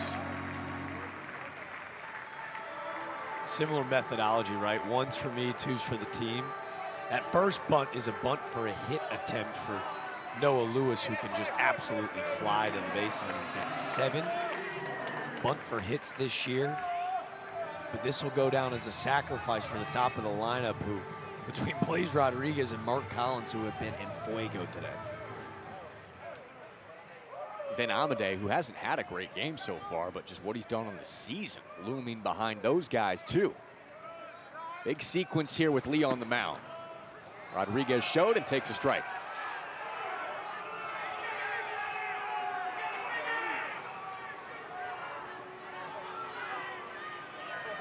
He's laughing with all the umpires wearing red sitting in the stands, not loving the call. Yeah, they've been pretty vocal as this game's gone along. 0-1, runner goes. Safe. Josh Lim all the way to third now after his leadoff single. We went and found our homework, by the way. Ladero with an average pop time of 193, elite. So to run on this arm, you better get a good jump. Josh Lim, slight work, his 7th bag of the year. You mentioned his pops, Ron.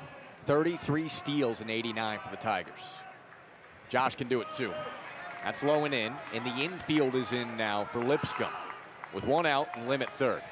And that stolen base so valuable because now all of a sudden, defensively, you have to audible. Here comes in the Bison's defense. And the approach in the plate for Blaze Rodriguez, you're just trying to lift a ball into the outfield to score a run now. Doesn't need a fly ball. Look at a base hit instead. Blaze Rodriguez has 3 hits, and Louisiana goes up by 4 again.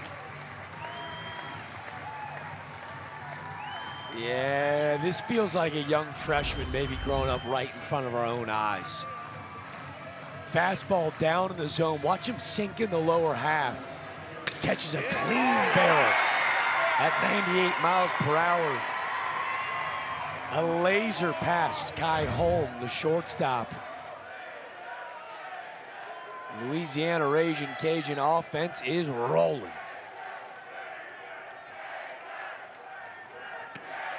And Collins watches upstairs as Raging Cajun chants flow in at the dude.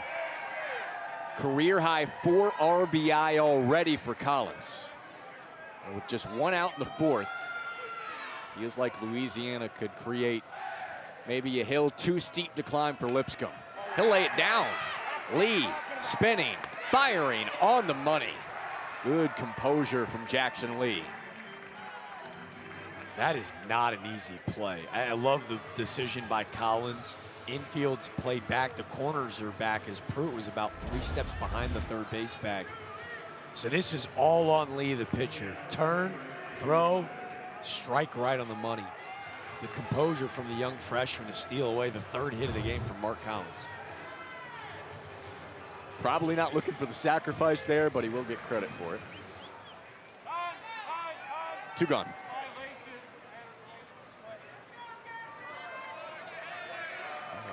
Hit him with a pitch clock violation.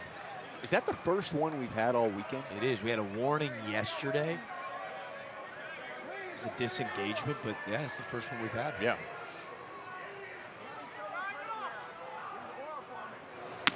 And Amade watches up. You touched on it yesterday, kind of that Tony Gwynn stance with the hands sort of fluttering low around the waist out in front.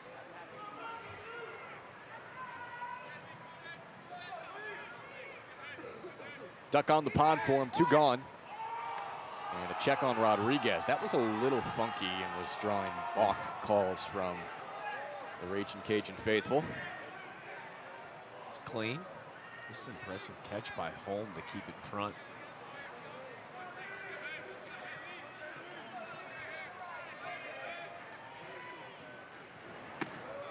And watches up and away. And there's a certain confidence in the box. You talked about the hands out over the plate. You'll see that head almost sticking out over as well, where he's able to turn all the way and get both eyes on the pitcher. He said in his swing thoughts, it's really helped him with pitch recognition.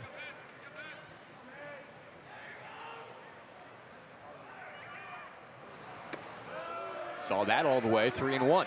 We hated to put the hefty comp on him, but he was named the starting 9 for the Tony Gwynn Award because of his work in the community, a 4-year letter winner at Louisiana, what he has meant to that school, to their baseball program. Watch a strike 2 with a fastball from Lee. Yeah, last 3 years of the Raging Cajuns, you just don't see it a ton anymore. 4-year guys, Louisiana native. 3-2, 2 outs to Amadei. He checked his swing, that's outside for ball 4. First and second with 2 gone now, and Donovan LaSalle coming to the plate. Already 1 home this inning for Louisiana.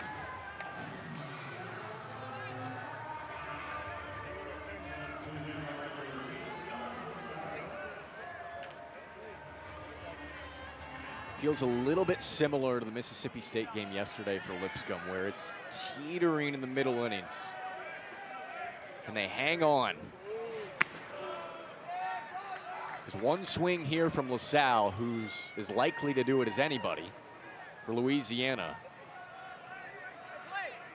Makes it nearly impossible to come back with a 7-run lead in the way that Louisiana's playing.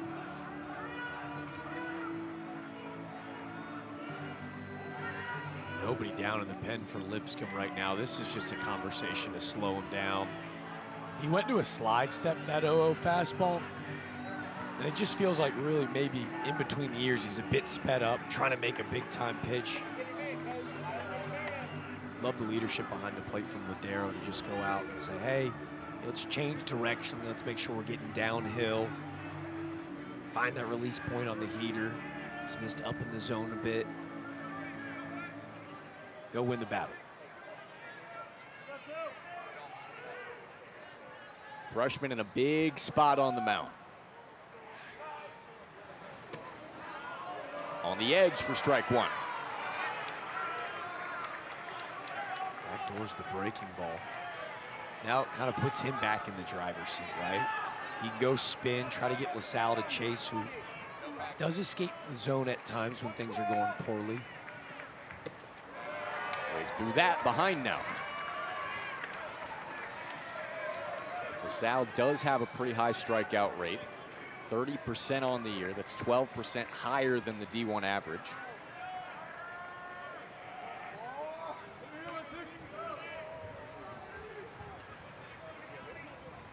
One, 2. Pop this up. And the sun is pretty bright here. Keneally had it all the way. Leave 2 on, but 1 more for Louisiana. Blaze Rodriguez with an RBI single, his 3rd hit.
There's the slider, ripped left field, down the line, it's gone!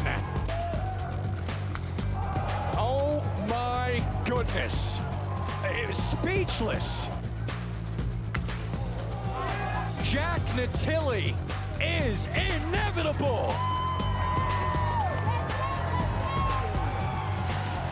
3-homer game for Jack Natili. 3 of the 5 for Cincinnati, who just unloaded on Louisiana over the middle innings. That is a special catcher for Cincinnati. Buster Posey, finalist. I think we slight him though. 14 total bases. It was 30 homers and a double too. All yanked out into left field. Mississippi State fans were eating it up last night. I don't think they will cheer the same today for Mr. Natili. No, they won't, as Cam Pruitt waves through to start off the inning. That's the matchup, right? Natili and the power that we saw from Cincinnati, not to mention the small ball we're used to seeing, to go with Tomas Valinkis on the mound for Mississippi State, one of the best pitchers in the country. It's stars on stars, and even when we show you that graphic. Line drive caught at second base. Heck of a play. Go up and go get it. Owen Galt coming in at second. They continue to shuffle the deck in the infield. Amade over to first. Galt, the ball will find you. Makes a play, and Markle rolls back to third. Defensively, Matt Deggs not scared to shuffle the deck. Got to be the most infield changes that we've ever seen this early in a game. And by the way, I don't want to be that guy. We still got a lot of baseball left to play. We're on the fifth inning. We've already seen 3 different infields in 4 innings of play. We see you. I do want to go back to that point. You have 4 guys to hit 3 home runs yesterday. And there ain't no fluke about it. Every name that we showed you on the list is a star in our sport. Like, you look at what Hernandez has done at Georgia Tech this year, and arguably the most consistent offense in the country for the Yellow Jackets. Anthony Pack right there with Parker from Mississippi State is flip a coin for the SEC Player of the Year. And then Andrew Williamson was a Golden Spikes semifinalist down at UCF too. It's fun when the guys this time of the year that we've already started to build storylines for, that are big-time draft prospects, revel in these moments, you know, and I think that's what we'll have tonight. There are 3 legit stars in Pitts, Coates, and Natili for Cincinnati. Well, go get them, because Tomas Valinkis is one of the best pitchers in baseball. That's a strike to make it 2-2 to Jordan Thomas. I will push back on you in this way. Like, yeah, you've got the physicality increasing all these stars, right? But to go against the top arms, this level of pitching, and to have 4 different guys do it on the same night, that is wild.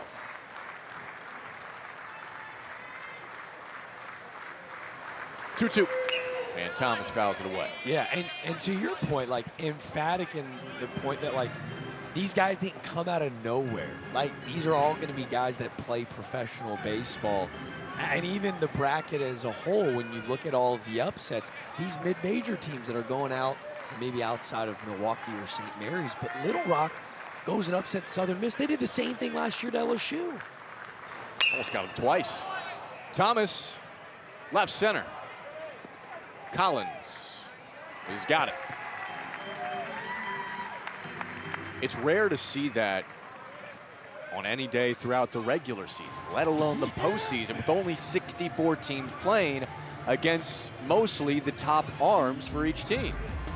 Just wild yesterday. And we've got 3-4 matchups in the winner's bracket to begin. So it wasn't just the 1-4 upset. Yeah. 3 seeds feasted yesterday. Yes, they did. And I'll put pause. Jacksonville State. Like, I understand that UVA's been there. Chris Pollard, their resume's been phenomenal, but Jacksonville State's the number 21 team in the country per D1 baseball. To me, what we saw them do yesterday, that was not an upset.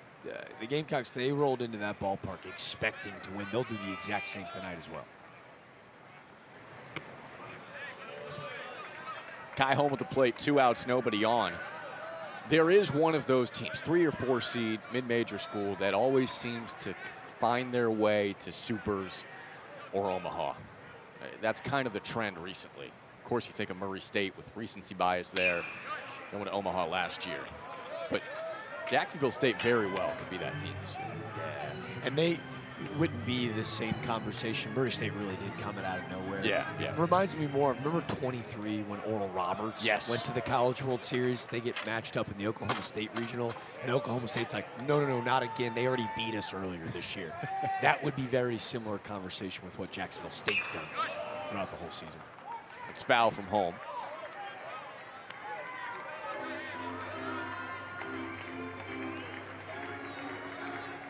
Now it's going to be interesting to see the 1 seeds you lose. Can you make your way back? Obviously, they've got the talent to do it. That's a lot of wins in a row you got to pick up.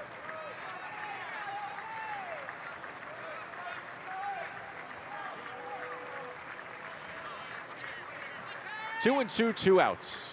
Top of the 5th. Foul again. Oh, Matt Diggs, bare hand nation in the dugout. Well done. Home fouls it off to the left side. Matt Diggs stares it, no smile. Hands it to a kiddo sitting in the, watch this play. Hump 2-8. Watch the reaction though. Yeah, everyone's running. He barely moved. Not that dude.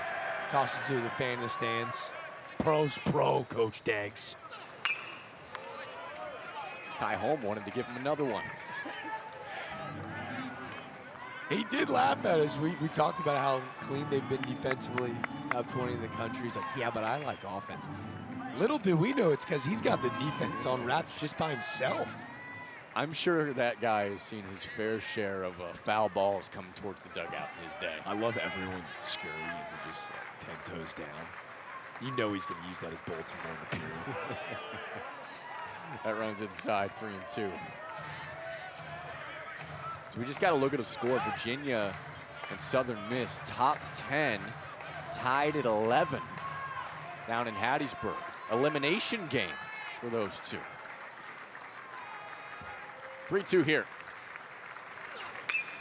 Home rips it center field, and Lewis with a little hop step to make the catch.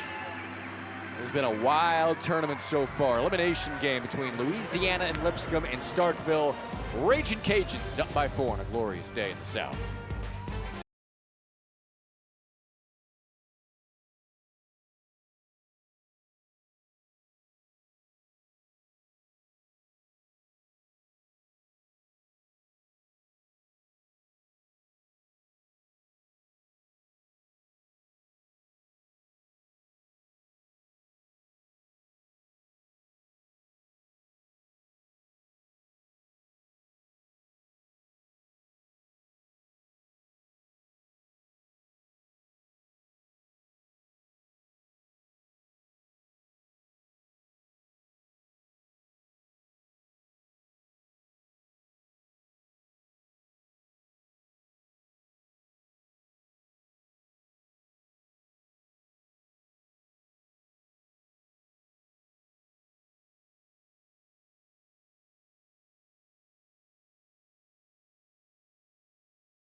That was honestly probably one of the coolest moments ever, because this is one of the best places to play in baseball. 15, 16,000 people, the away crowd. It was a surreal moment. That was a pretty cool part.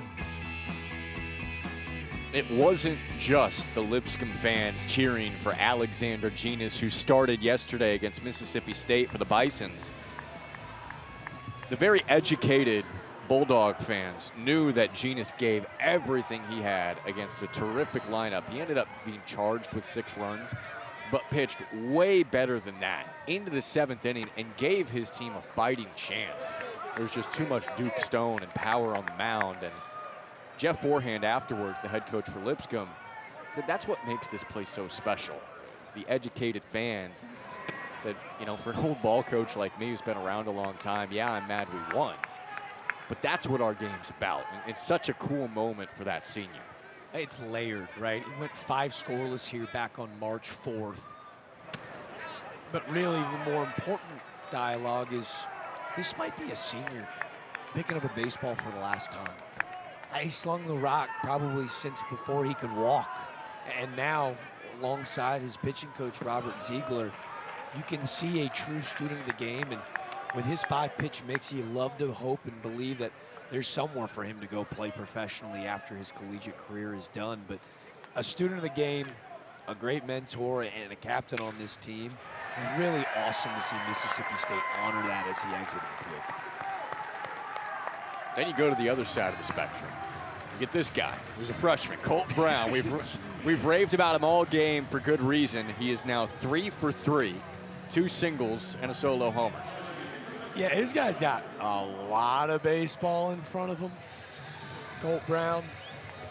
You're just joining us. Matt Deggs told us on Thursday, I don't say this lightly, he does remind me a bit of Buster Posey.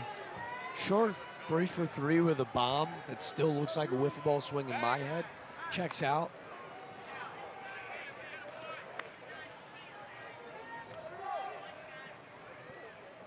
He also showed his tools behind the plate. I mean, he's got a cannon, good mobility, handled blocking well. Really impressive as Markle skies it foul.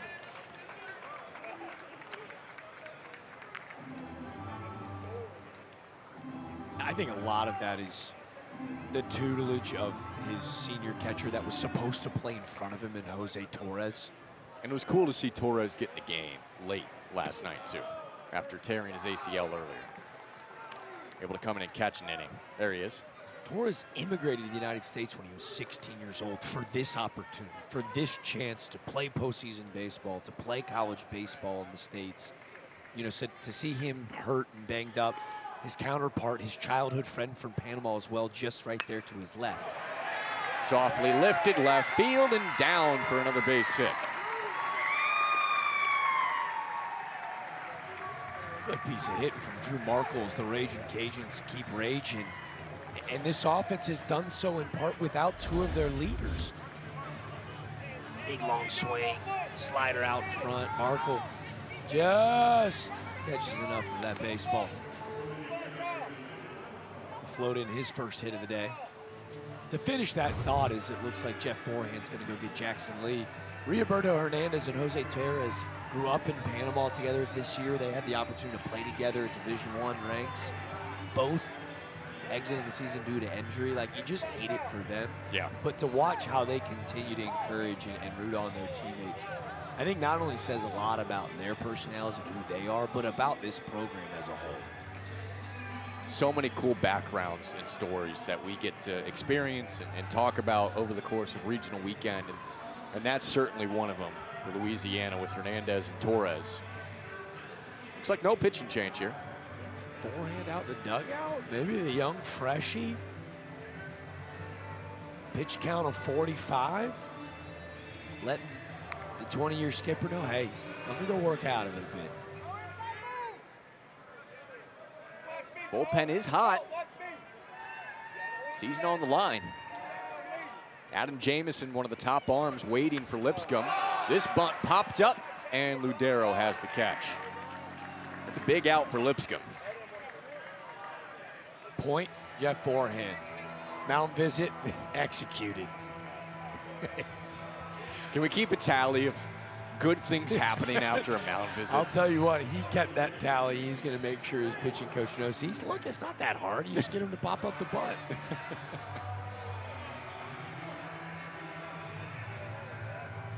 First and second one gone with Brown and Markle out there.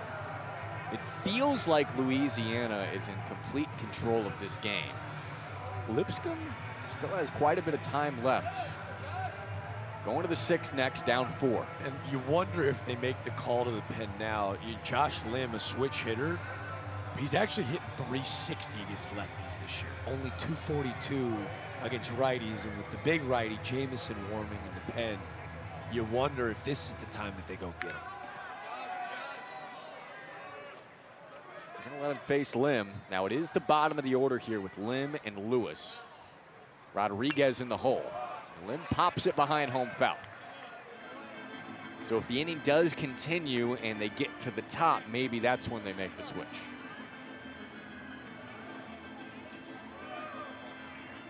And this could be just like a great teaching moment for a young freshman on the mound to see if he can't work himself out of this jam.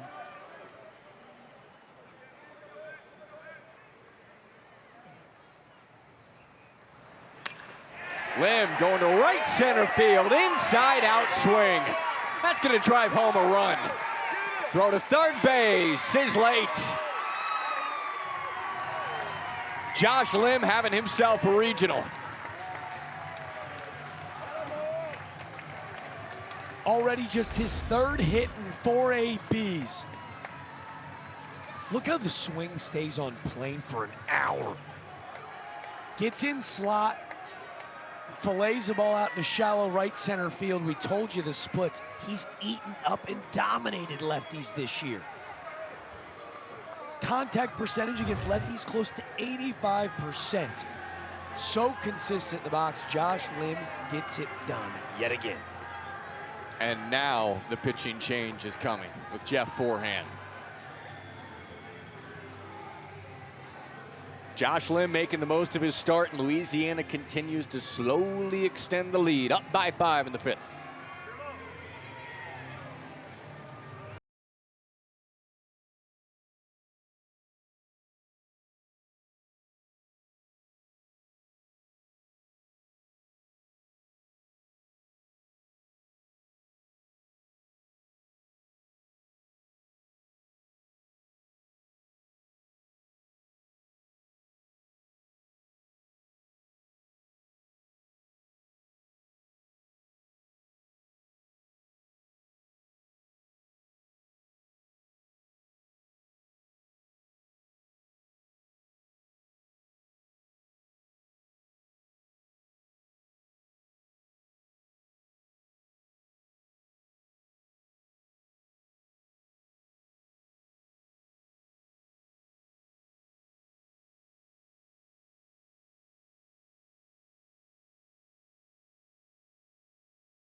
Welcome to Squeeze Play. All the highlights, all the big moments. You got a chance to have some big-time fireworks. 6 to 8 games on the screen at one time. You're going to be locked in for that. The season on the line. Hashtag Squeeze Play. Send us some tweets. Maybe we'll put you on the social wall. The storybook season will continue. ESPN, the home for the NCAA College Baseball Regionals. Around the clock, multi-game coverage. Make sure to scan the QR code right there. ESPN Plus subscribers can access expanded coverage with Squeeze Play. Had a pretty busy day yesterday, huh? A lot of wild stuff going on today. We can all agree Squeeze Play's the best, right? Universally the best across the board in whatever rankings you have. If you're not watching our game solely, watch Squeeze Play. Oh, babe.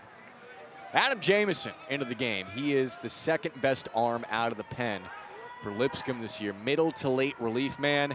Got to go to your best arms now. Season on the line against Louisiana. And a first pitch strike for Jamison, the redshirt sophomore out of Murfreesboro, Tennessee. Close to Nashville. And here it's 1st and 3rd with 1 out.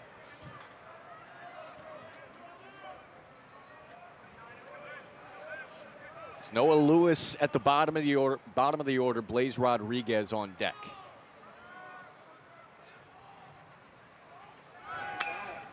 Lewis swinging with the runner going. That's softly lifted to left field. Got a tag, hold up, and everybody stays put. And Josh Lim gets such a great vaulting lead that I'm not quite sure if this is a hit and run or just a green light stolen base. You know, what I mean by that, I don't think Matt Deggs puts on the steal here. I think he just gets a great jump. And for Lewis, you'd like to see him, hey, box up, find his pitch. He's out on the front side, and Adam Jamison gets a huge second out. Lipscomb's trying to save the game right here. 100%. 5th inning. Already down 5. Offense has been struggling throughout the regional. Cannot afford a bigger deficit. First and third, 2 outs now. Runner on the move again. Bake the throw through, and Lodero will keep it. So it's Lim up to second base and 2 in scoring position. Another great jump, first and third. You're going to sacrifice the 90 feet for Louisiana attempting to steal a run. But Blaze Rodriguez with 3 hits already today. You do not want to take the bat out of this diaper dandy's hands.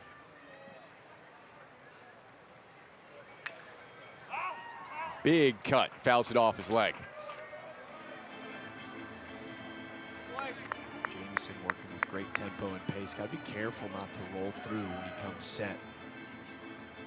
Sped up Blaze Rodriguez. I think that's why you saw an early swing way up front.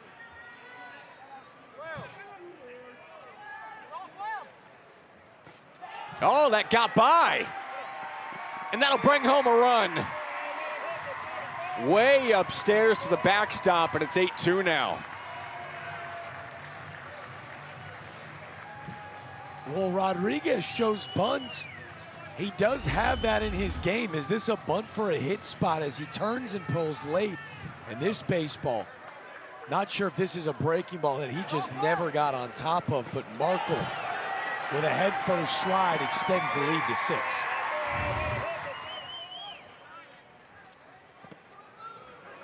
Strike 2. You wonder if Rodriguez showing bunt there caught the eye enough of Jameson late, causing that ball to slip.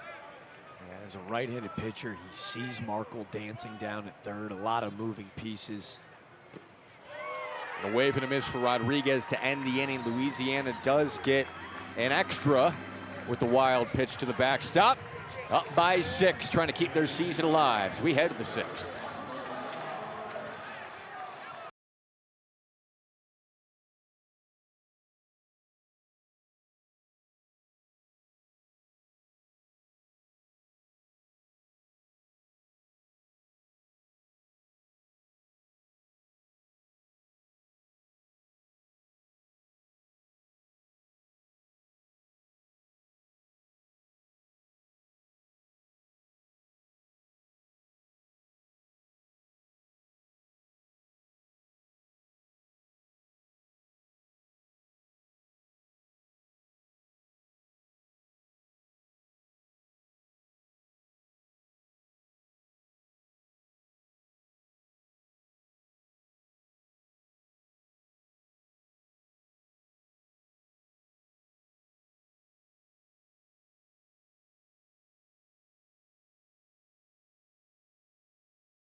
All right, moments ago as the inning ended in the 5th here, it got a little bit spicy after the final out.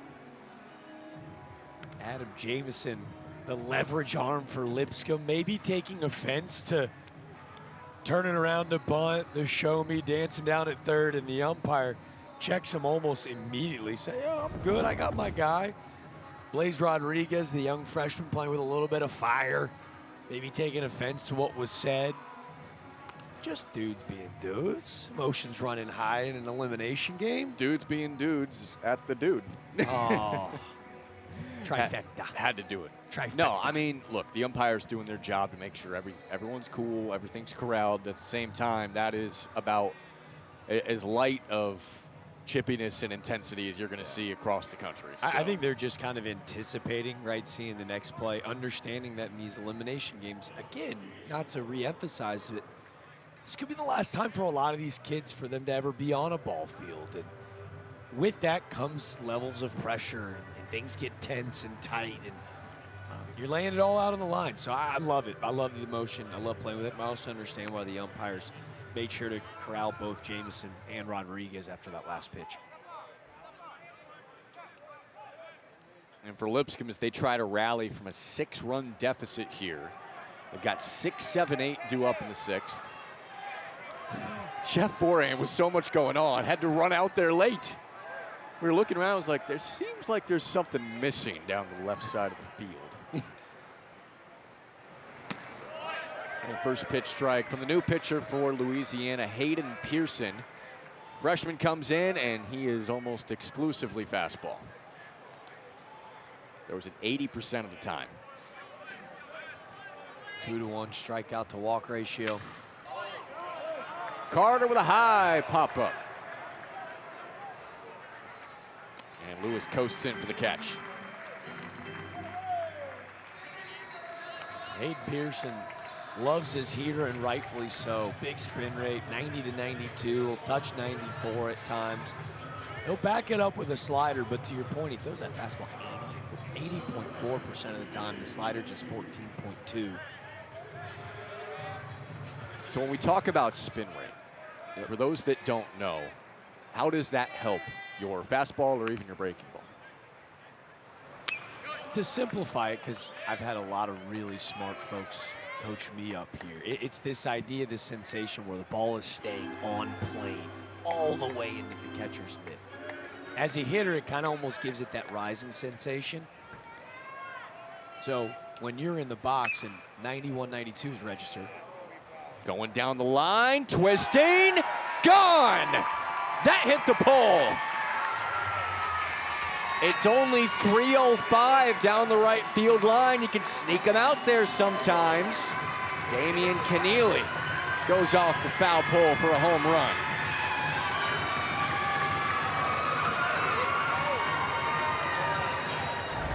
The Bisons never say die. Hold your horses. Damian Keneally, his second homer of the year, does a great job of taking a 90-mile-per-hour fastball and just peppering it the other way. That's got to be good omen. Don't see a lot of homers off the foul pole. Damian Keneally, counting his lucky stars, the senior, in the elimination game, goes big fly. One of the doinks that sports fans actually like. Going inside to Alejandro Ludero. But to wrap up the thought on spin rate, the more the ball spins, the better the pitch is going to be. Without question, especially on those fastballs at the top of the zone. And Damian Keneally saying not worried about it. How about this one? Charge to the warning track, and Lewis will set up shop. Just missed it for Ludero. He has had an impressive day in the box. Just nearly misses back-to-back homers. Good swing from Ludero. And to go into the bigger theme, this might be your final time on a ball field, or with this team, or in your career maybe, it's got to be hard to not get a little selfish and really let it rip in situations where you really just need base runners, right? Not saying that's what Ludero was doing there, but that's kind of what these guys are battling down the late stages of these games, or this game. Without question, you look at Damian Keneally. Last year, he hit .316 with 8 homers. This year, a decent season, but maybe higher expectations in the power category, and that's just his second of the year. So you know that one is super sweet for him. This is hit very hard, but right at Mark Collins. Lipscomb gets one. Damian Keneally, his homer out to right. That's all against Hayden Pearson, 8-3.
All right, we're in the 6th inning, bottom 6. Jack Kaiser alongside Jack DeLong. Our man Caleb here, bringing us some food from Little Dewey's. We were asking for the food. We're starving, right? Long day, but Little Dewey's delivers. Yeah, jealousy hit hard. Starving because of the fine folks here in Starkville.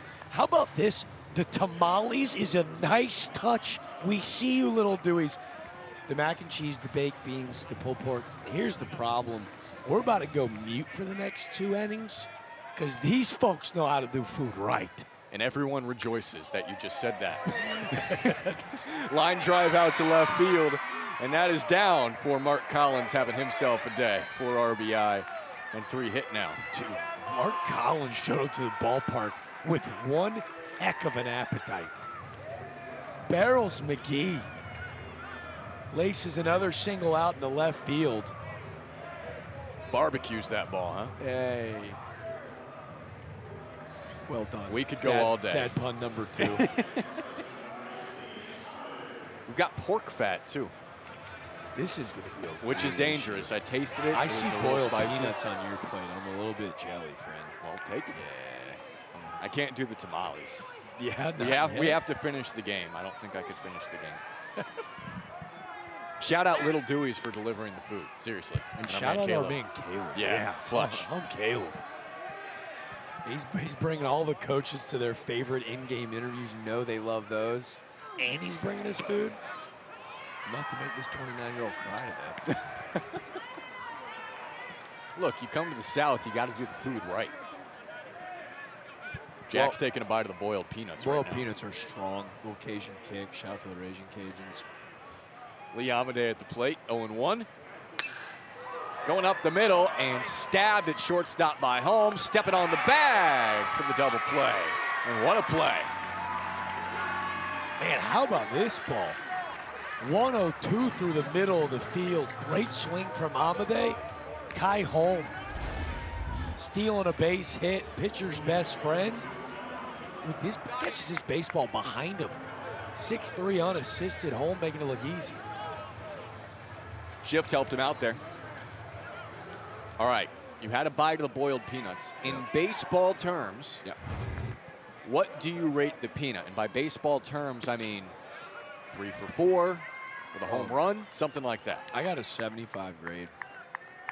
Okay, for you're the going boiled peanuts. analytical I here. went Kylie McDaniel for you. The boiled peanuts would be, I don't know, boiled peanut would be like a Derek Pitts day. It'd be like Ofer at the plate, but a web gem in center field. It's the heart of the meal. But I'll tell you what, I think the mac and cheese is going to be the Jack Natilli day in the box. It's going to be 3 homers. It's going to be a double to boot. It's going to be a career day at the yard when I dive into that mac and cheese, pal. By the way, Jack Kaiser, I'm just talking to myself. Jack Kaiser's mid-bite on the barbecue. He's all in, friends. No, I went for the boiled peanut, too. I did not know boiled peanut meant there was a lot of liquid inside. Yeah, I mean, yeah. There's a lot of juice in there. You were pulling out of it. I've never had one before. You've never had a boiled peanut? No, from Indianapolis. Baseball fans. We're creating lifelong memories. Okay, well, boiled peanut experience. You didn't eat the shell, did you? A little bit of it. Did you eat the shell? A little bit. Just a little bit. Not the whole thing. Okay. All right. Donovan Lascelles got the walk. I'm going to give it, as in my first boiled peanut experience, with shards of shell going in. I've got it as a 1 for 4. Like, it was fine. Yeah, if we get tied up on these tamales, though, I didn't know that tamales were a part of the Starkville menu. Like, as a guy that grew up in the great state of Texas, this might be what I'm most excited about. It looks really good. Well, I grew up in Charleston. That was a lie. I grew up in Charleston, South Carolina. So the boiled peanuts speaking to my heart. All my family being from Texas is screaming tamale. Shout out West Fork Ranch, the best tamales we've ever had. I'm interested in this pork fat after the game. It looks really good. Little Dewey's. We did Big E's on Thursday, a 16-ounce steak that I might still be sweating out. It was so good. So good. And now Little Dewey's taking care of business. We didn't even ask for it.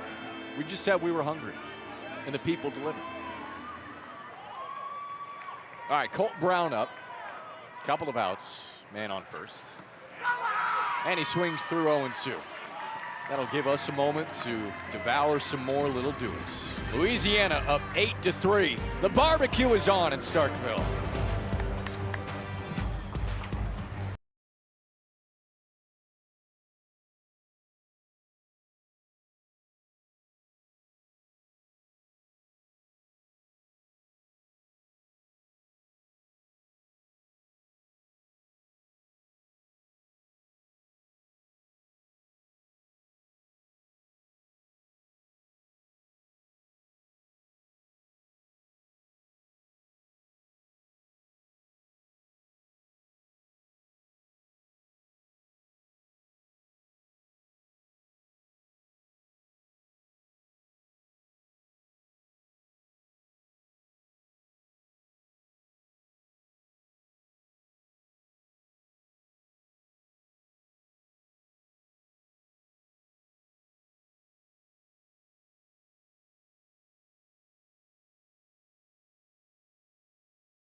Hey, inside swing of the regional, bat flip of the regional so far for one Colt Brown, the freshman, helping Louisiana out to a 5-run lead at the Dude in the 7th. Elimination game going against Lipscomb.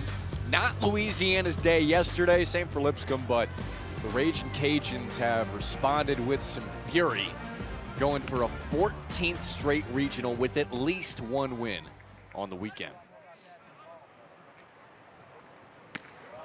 And Lipscomb has 9 outs left to try and erase this 5-run deficit after we erased some food during the break. Got the top of the order up with Hudson Miles. The mac and cheese in between break, if you were curious. A lot like Hudson Miles, as good as advertised. Shout out the tamales as well. Very good. Oh. 1 ball, 1 strike. And that got away from Hayden Pearson. Again, he's mainly a fastball pitcher, Pearson. Throws it 80% of the time.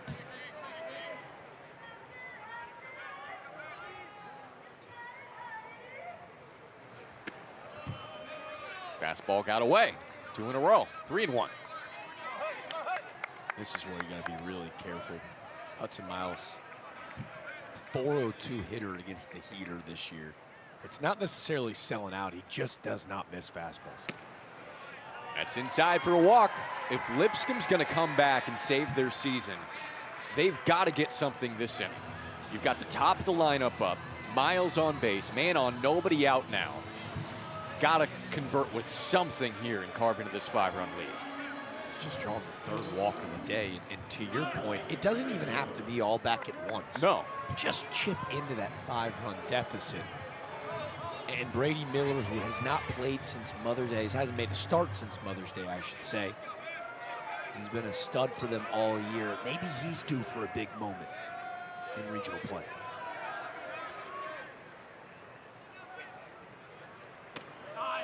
Fastball on the corner. 4 walks between Miller and Miles at the top of the order today, the top 2.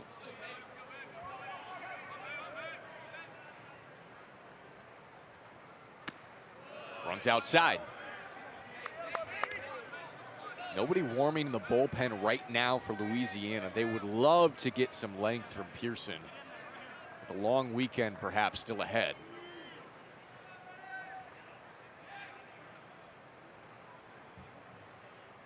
If Louisiana wins, or whoever wins this game, to face the loser of our game tonight, could potentially still have 3 more games in front of them. And that's what it'll take for Louisiana. If they're able to hold on, they'll turn to their Sunday guy this year, Andrew Herman. That 3 o'clock game, that elimination game. And they're hoping that they beat each other up, kind of like these fans will when those gates open up an hour and a half before first pitch. The Starkville Stampede, as you coined it, they tune up Lion King here in the building at Dudy Noble. Those fans are ushered in, and then it's a mad dash to the berm in left and right field. So cool to watch. It really is like one of the cooler traditions in college sports. And I did say sports, not just baseball. Yeah, legitimately. 2-2 to Brady Miller. Miles at first base. Nobody out.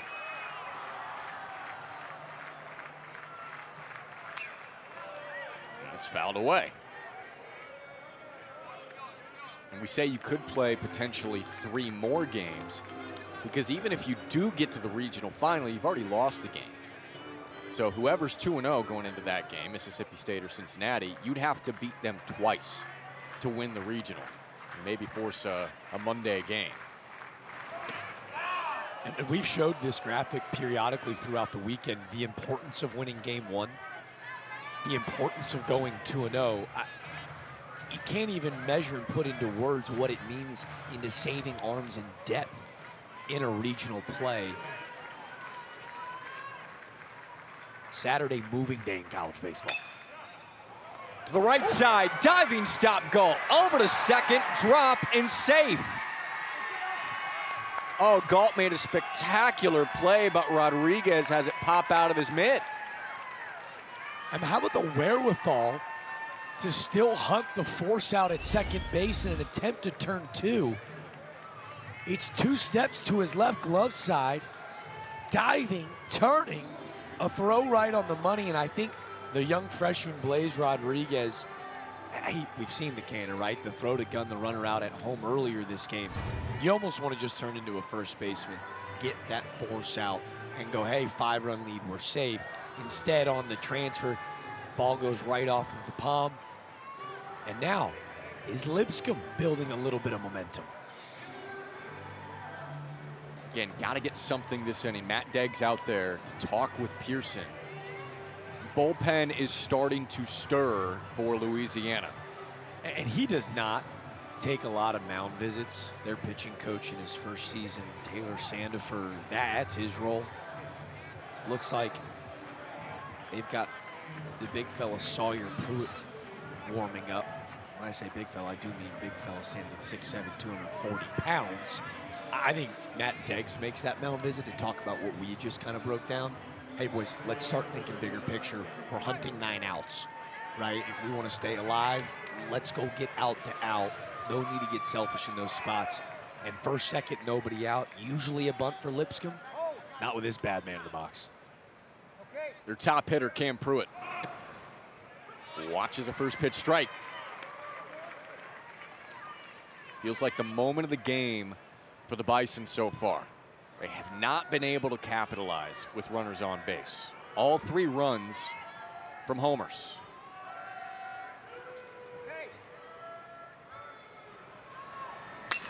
Pruitt swinging over to Rodriguez. Turn from Galt.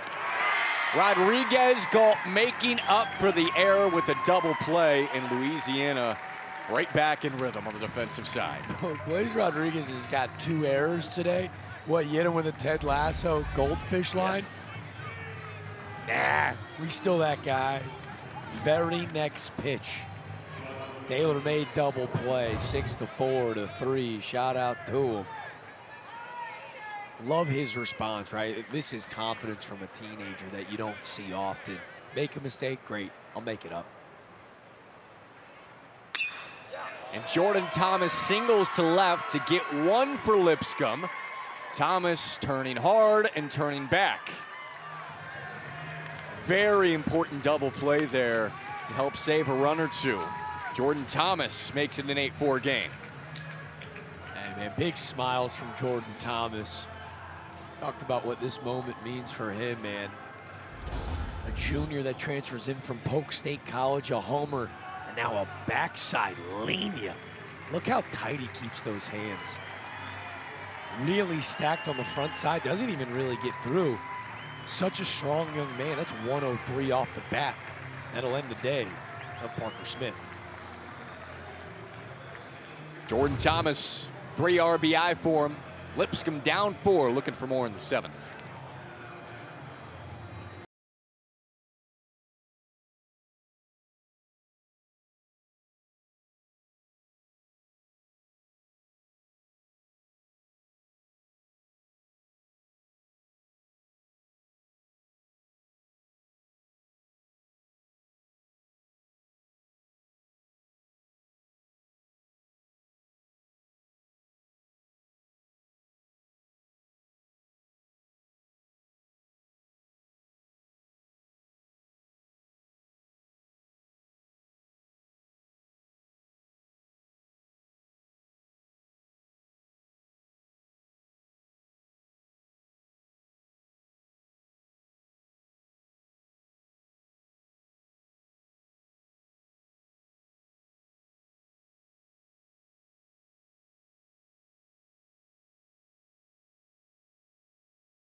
All right, it's 8-4, Louisiana on top of Lipscomb. They jumped on the Bisons early with Mark Collins' early RBI production, 2-run homer.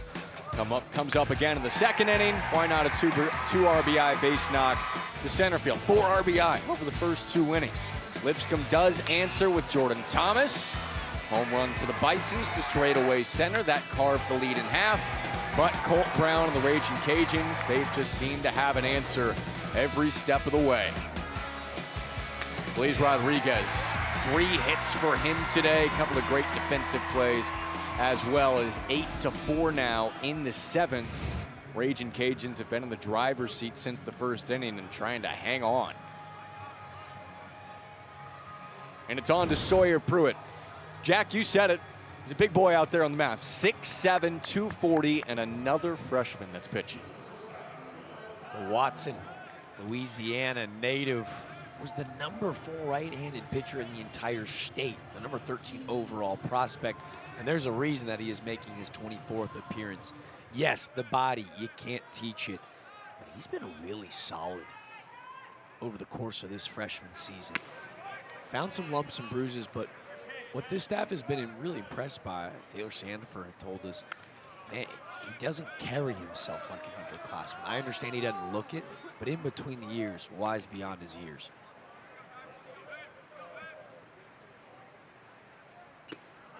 And pumps gas right down the middle. 1-1 to Kai Holm. Still looking for his first hit today and trying to extend the inning, with Lipscomb already pushing across 1.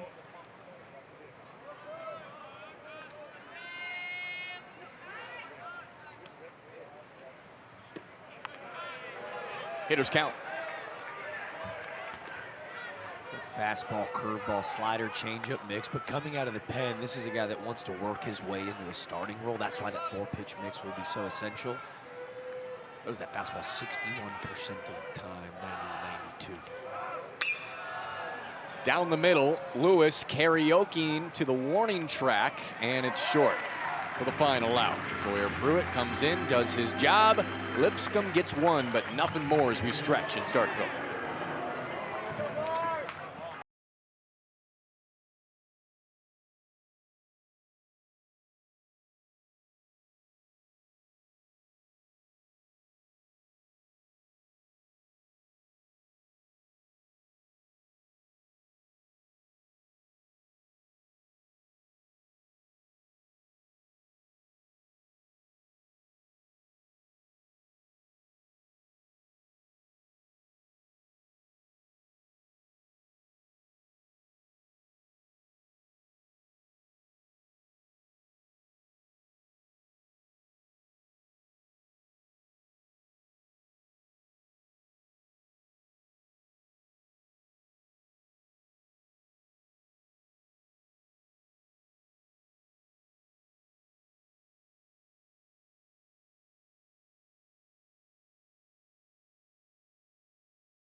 and raise that. LSU, the defending national champion.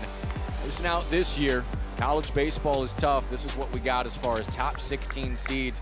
And it's ordered so you see the potential matchups in Supers, 1 versus 16, 2, 15, and so on. At UCLA, top overall seed, losing yesterday, got 4 of these regional hosts losing yesterday and into the losers bracket. It is a difficult road to Omaha. We have a ton more regional baseball left this weekend. This is an elimination game for a 3 and a 4 seed with Louisiana and Lipscomb. And Louisiana 6 outs away from moving on to tomorrow to try and reach a regional final. You see that tournament landscape, though. A few things stand out to me, Jack. Fine folks in Nebraska are licking their chops going, hey, you know, we got a big-time matchup tonight. Ole Miss and Arizona State play 14 innings, and now you're telling me that Auburn's on the ropes? Are we going to get to host a Super at Haymarket? Lincoln would be on fire. It already is. Carl Ravitch and KP have a heck of a region. Yeah, man. They were there till crack of dawn. Markle waves through it from Jamison. And there's one gone. Jamison has been salty out there on the mound. He's pitching with a little bit of swagger. The redshirt sophomore transferred in from Middle Tennessee. Straight 12-6 breaking ball. Great block by Ladero. And how about the reaction? You think he wants this outing? Started out a little bit spicy, had some words for that Cajun bench. Hey, this might be the final time he's pitching this year. He's going out with some style. Trying to hold serve, hoping his offense can come back. Owen Galt at the plate. You gotta look at the shadows there. It's covering home plate. So sunlight on the mound to shadows at the plate.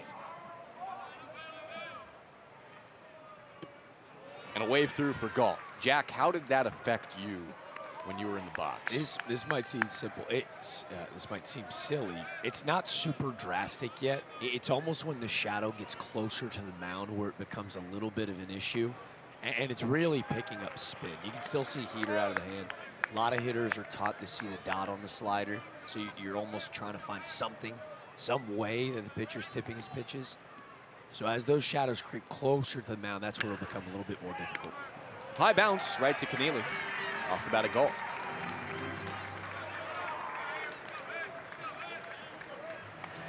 Well, for our nightcap, shadows won't be a problem. Dude's going to be on fire tonight. We might have a couple more problems. And there are going to be about 15,000 of them. Yeah. And a couple thousand are already waiting at the gates.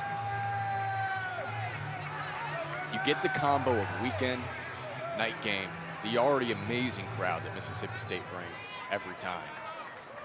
We might be talking pushing the record here.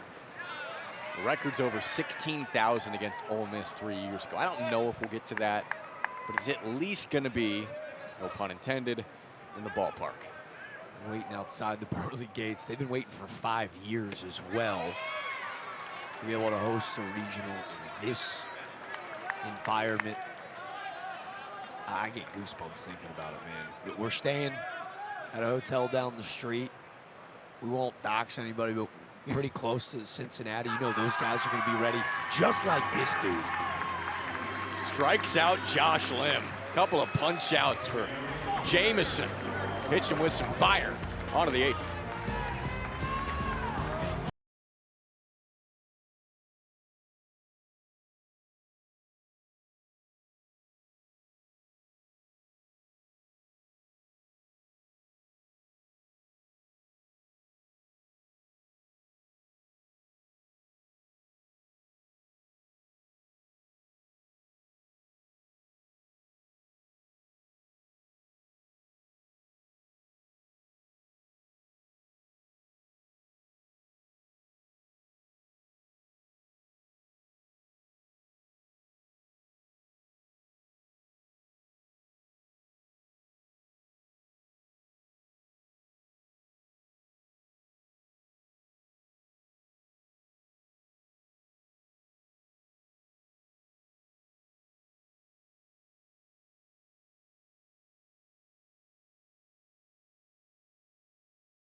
there's a sense of finality when your season might be coming to an end, or you're just pinned in a corner trying to fight your way out of it.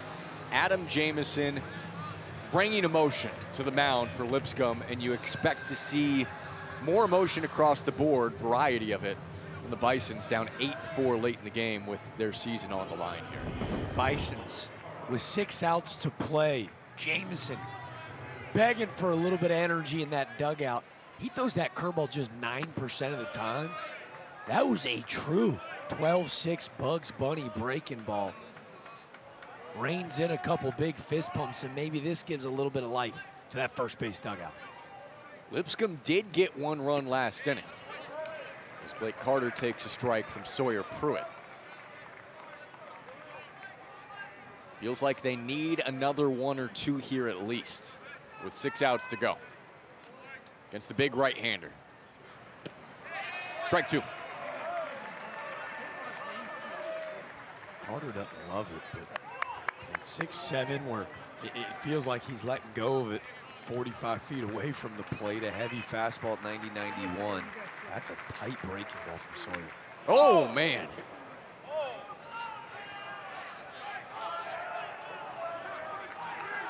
All right, Blake Carter. Oh, he's bleeding.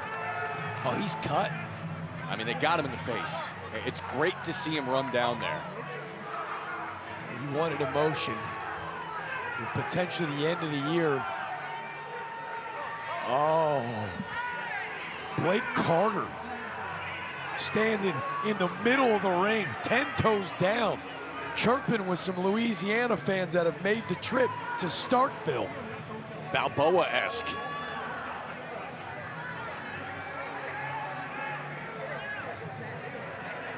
Look, Carter's going to be fired up. Louisiana fans are saying, why would he try to hit you? Of course he's not trying to hit him.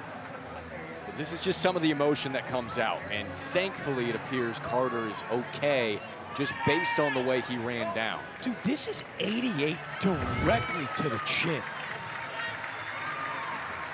This is a Mike Rooney favorite line here. That's a first-team all-bar fight guy. I'm taking him over anyone in the land.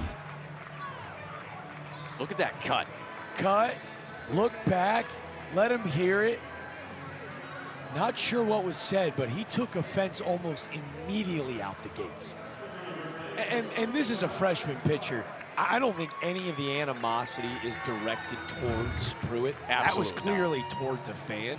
He immediately feels terrible as that ball slips out.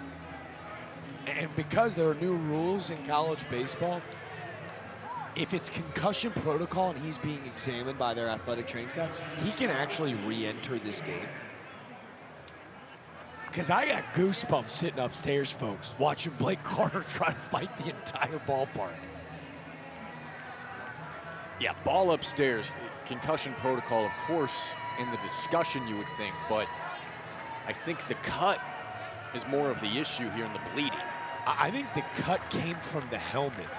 Now, he slams that helmet. I think that helmet actually, a piece breaks off, and that's where he's cut, which thankfully means the baseball caught a little bit of that helmet. I gotta tell you, it's one of the gnarliest plays in college baseball I've seen on the 26 slate. Immediate blood. We'll show you again, and it looks like, oh, thank goodness for that ear flap.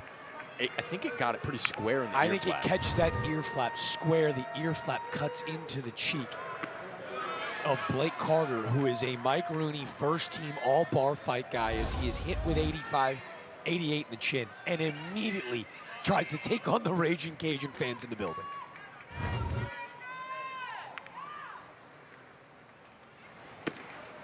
Now Keaton Mahan's in to pinch run for him. And Damian Keneally at the plate. With how cool that was with Blake Carter, the cut and everything, Lipscomb gets a base runner that it desperately needed. And Keneally going down the line, and tails foul. Had a solo home run that hit the pole that way back in the 6th. And this was that home run. He had 8 last year. This just his 2nd on the season. He kisses it off the foul pole down near Ackerson Plaza. The boys are fired up. He's fired up. Damian Keneally looking to find a little bit more magic. One sweet would cut the lead in half. Bounces away for a moment. Mahan stays put.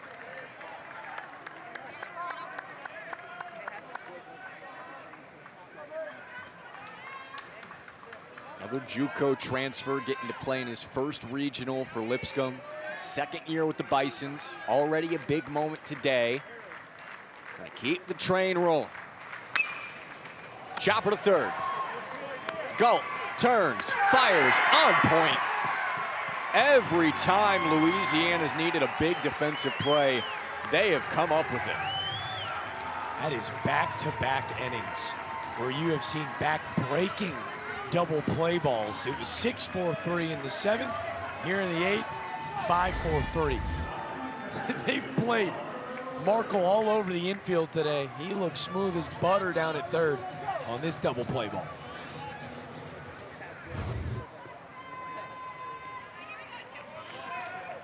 Sawyer Pruitt bouncing back after that hit by pitch against Carter. 2 outs, nobody on for Ludero. The opportunities have been there today for Lipscomb with runners on. Timely double plays. Not able to cash in with runners on base. Lifted right side, and that'll do it for the inning. Louisiana 3 outs away from advancing in Starkville.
Best 2 out of 3 to decide a championship. It's the Dogs and the Doors. And they're having a good time tonight. Dominating performance from Mississippi State. See you later. Oh, Hail State 9-0. Mississippi State, the national champions.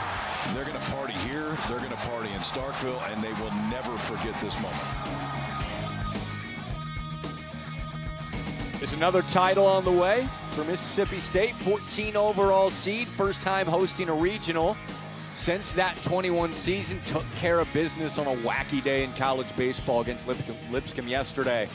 Now facing a physical Cincinnati team tonight that dropped 12 on Louisiana with 5 homers last night. That is our nightcap in Starkville, and the fans have been packed outside of the Dude waiting to come in and rush to the berm for a while now.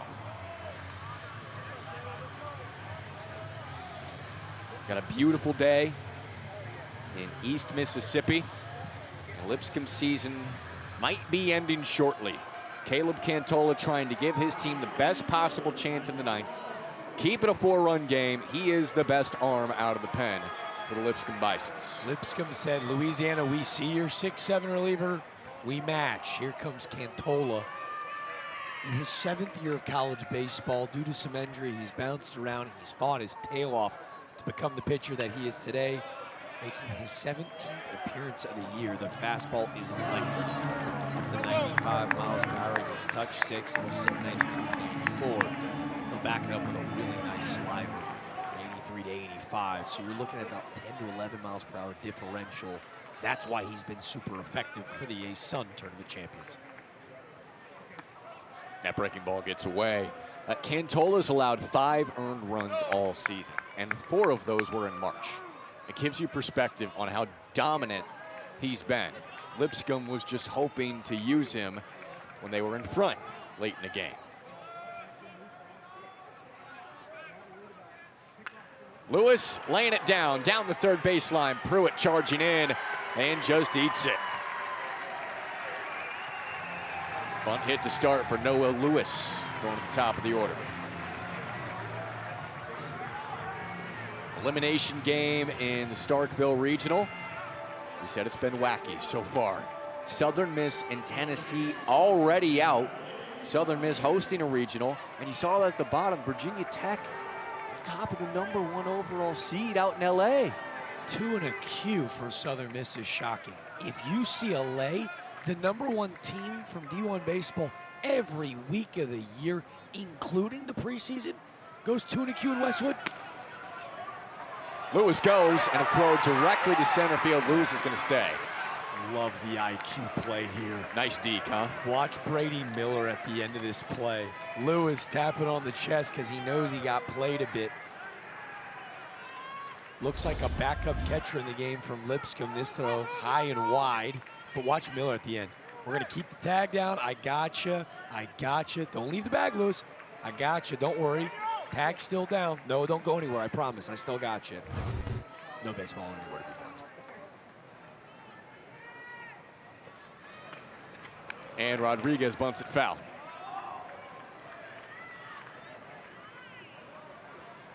You can tell both these teams are so well coached in those different ways. Seen a lot of great IQ plays today and across regionals. Got a brief break here. And the shadows continue to fill the dude.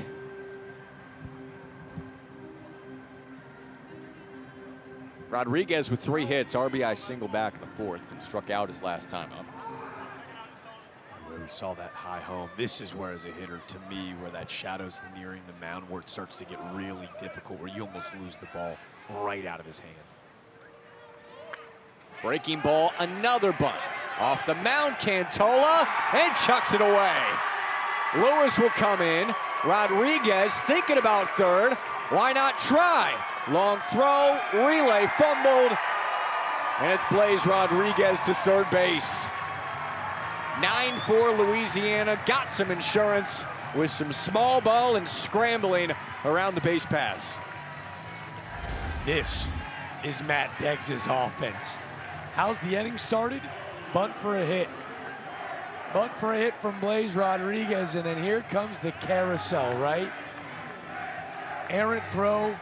You got a 6'7" arm on the mound, making him field the position. You have a backup catcher in the game for Lipscomb in Brock Bedingfield. You're testing these new pieces right out the gates, and Louisiana riding or dying with that blueprint.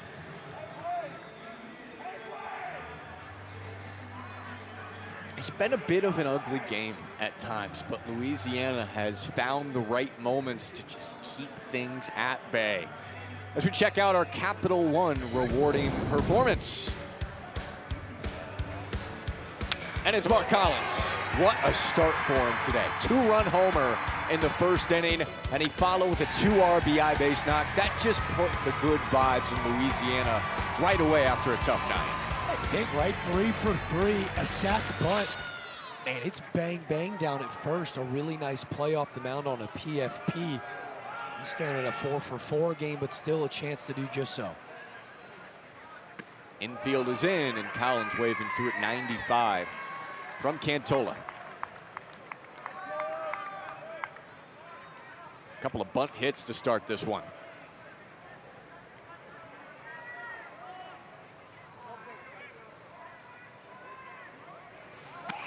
High and tight. Now, based on what happened this past inning, with Carter getting hit, now the Raging Cajun fans are chirping a little bit. 1-1. Diving play at shortstop, runner holds and home to first. Finally surrender. Mark Collins takes a diving effort from Kai Holm out at short. He's made a couple dazzling plays through the middle of the field for Lipscomb. So you start to look ahead. If Lipscomb doesn't rally, whoever loses between Mississippi State and Cincinnati and the offensive pressure that Louisiana can put on you, not to mention the revenge factor if it's Cincinnati that they face tomorrow, this isn't a Raging Cajuns team you're really excited about seeing. Infield still in for Amade, who fouls it back. And to your point, Matt Deggs back up against the wall. These guys have been playing this way for the last month of the season. Sure, we're used to it. I'd also like to add the guy that they're going to have throw tomorrow, as long as they hold on. Andrew Horman would be making his 18th start of the year. He's pitched to a 4.4 ERA. That's second best for this club. That's high and a check swing. Yeah, it's not like Louisiana doesn't have a really good arm waiting. I think that's why they felt so confident coming into this format. Their Sunday guys got 108 punch-outs to just 33 walks. Like, that's a weapon in this type of format.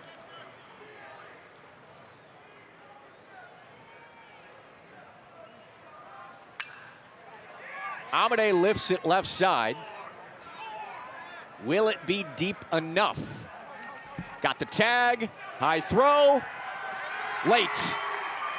Needed a little bit lower of a throw from Thomas, and it's Rodriguez coming in to score the 10th run. He lets go of this baseball, and it almost looks, you can see he's kicking the grass. Watch his feet. I think he almost slips a little bit when he lets go of this ball. See that backside almost collapse on him? I think that's why that throw is well over the cut's head. The Raging Cajuns are fired up. All insurance appreciated in the college baseball postseason, where we know craziness is around every corner.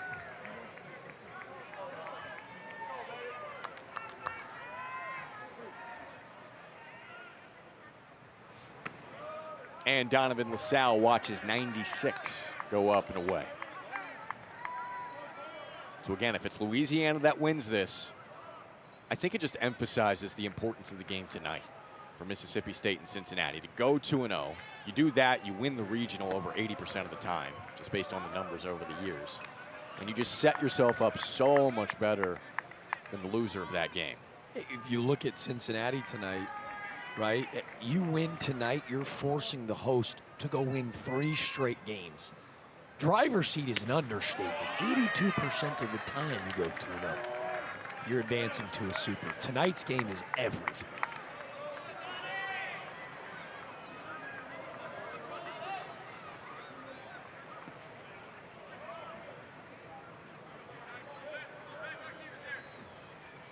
Two balls and a strike with 2 outs. And it's low and away from Cantola. A couple of walks already for Donovan LaSalle.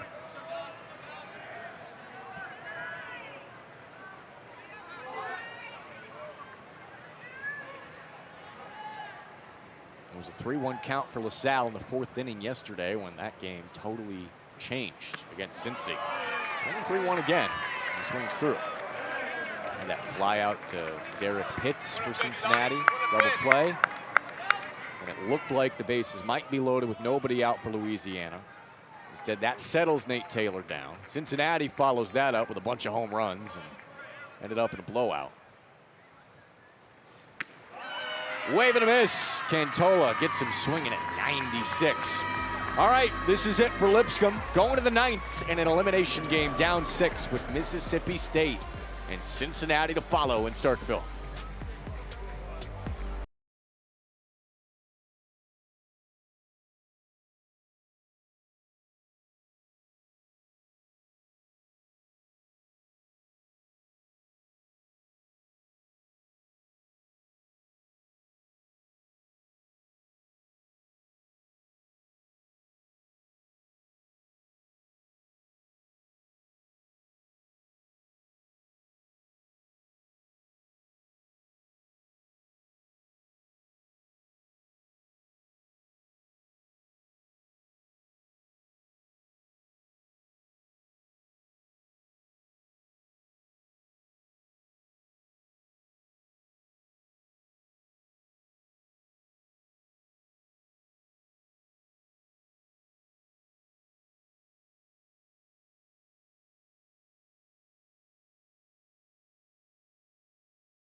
Welcome back to the NCAA Baseball Regionals presented by Capital One.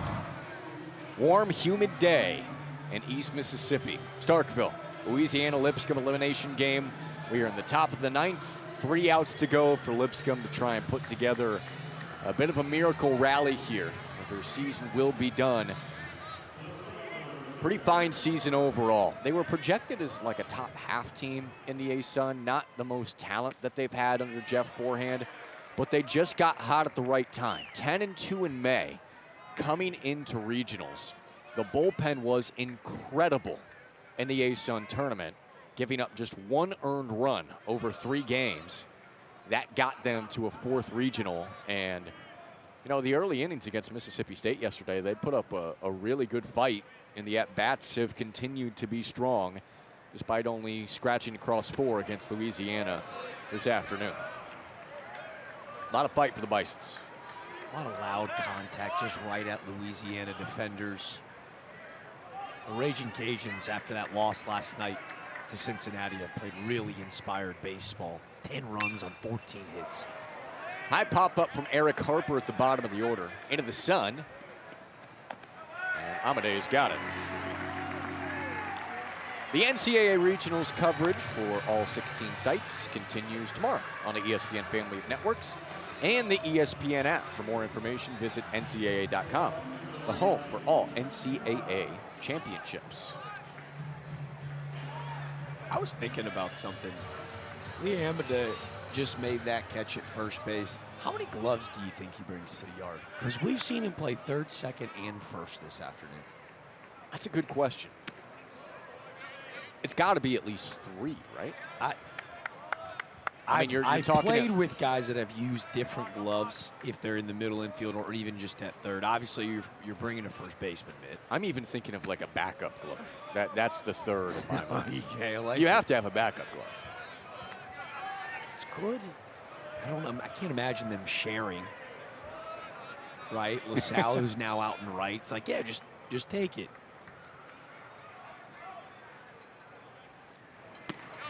You're telling me baseball players are that selfish? I'll tell you what.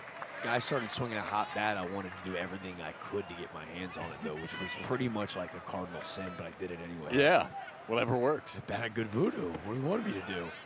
Mine's got a hole in it. What do you want me to say? I remember the voodoo bat back in the day. That was actually the last bat I used. Yeah, it was a good one. Shout out to voodoo. Jack Kaiser, Jack DeLongshaw. Elimination game here in Starkville. Hudson Miles sends it foul. Ooh. A couple of fans had to dodge that one. There's going to be a lot more fans out on the berm, both berms, right and left field, in, what, just over an hour? Yeah, first pitch at 8. They'll start storming in an hour and a half. That's when they'll cue the Lion King music. Oh, no. I did my math wrong. It's less than 30 minutes, right? I know. Assuming this one ends quickly. 24. But who's counting? I know all those fans. Yeah. Strike 3 on the inner half. Hudson Miles goes down. And Lipscomb's down to its last out this year. Magical ride late in the season. Ran into the regional host yesterday and an angry Louisiana team that's had a lot of success in past regionals. Their worst regional loss in 24 years yesterday. And as you would expect, Raging Cajuns have answered. 1 out away from moving on to Sunday. Brady Miller at the plate for Lipscomb.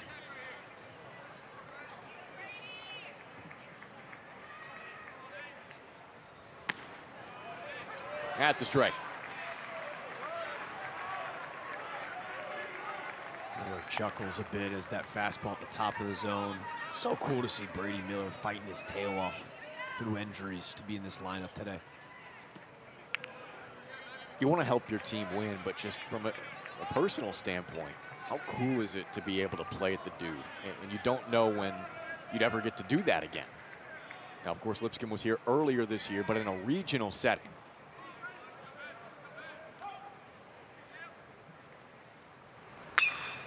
Miller hits it very hard, but right at Mark Collins in left. Louisiana answers after a loss to Cincinnati with a 10-4 win over Lipscomb to keep their season alive, and the Ragin' Cajuns are moving on in the Starkville Regional. That lineup card was turned hours in before first pitch. Inspired baseball today from Matt Deggs as he embraces the 20-year skipper Jeff Forehand. Phenomenal fight from the Lipscomb Bisons, the A-Sun tournament champions. A lot to be proud of from those folks in that first base dugout.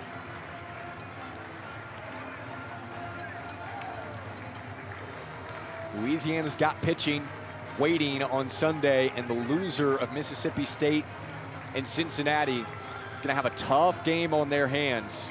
And the early one on Sunday against the Ragin' Cajuns, a 14th straight regional that they pick up at least one win. If you go 2-0 to start a regional, you win over 80% of the time. A ton at stake, even though it's not an elimination game for Mississippi State and Cincinnati to follow this one at 9 Eastern. They'll be waiting and watching, along with a whole lot of other eyes in this state this evening. Lipscomb, valiant effort, a magical run of the A-Sun tournament.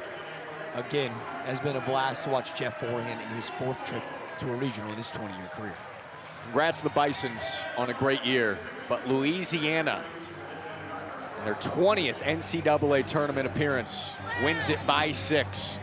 That's gonna do it for us for game 1 today at the Starkville Regional. We have a dandy coming up tonight with Mississippi State in Cincinnati. For Jack DeLongshaw and our entire crew, producer Stephen Kim, I'm Jack Kaiser. Thanks for joining us. Game 1 in Starkville. Mississippi State, Cincinnati, SEC Network tonight.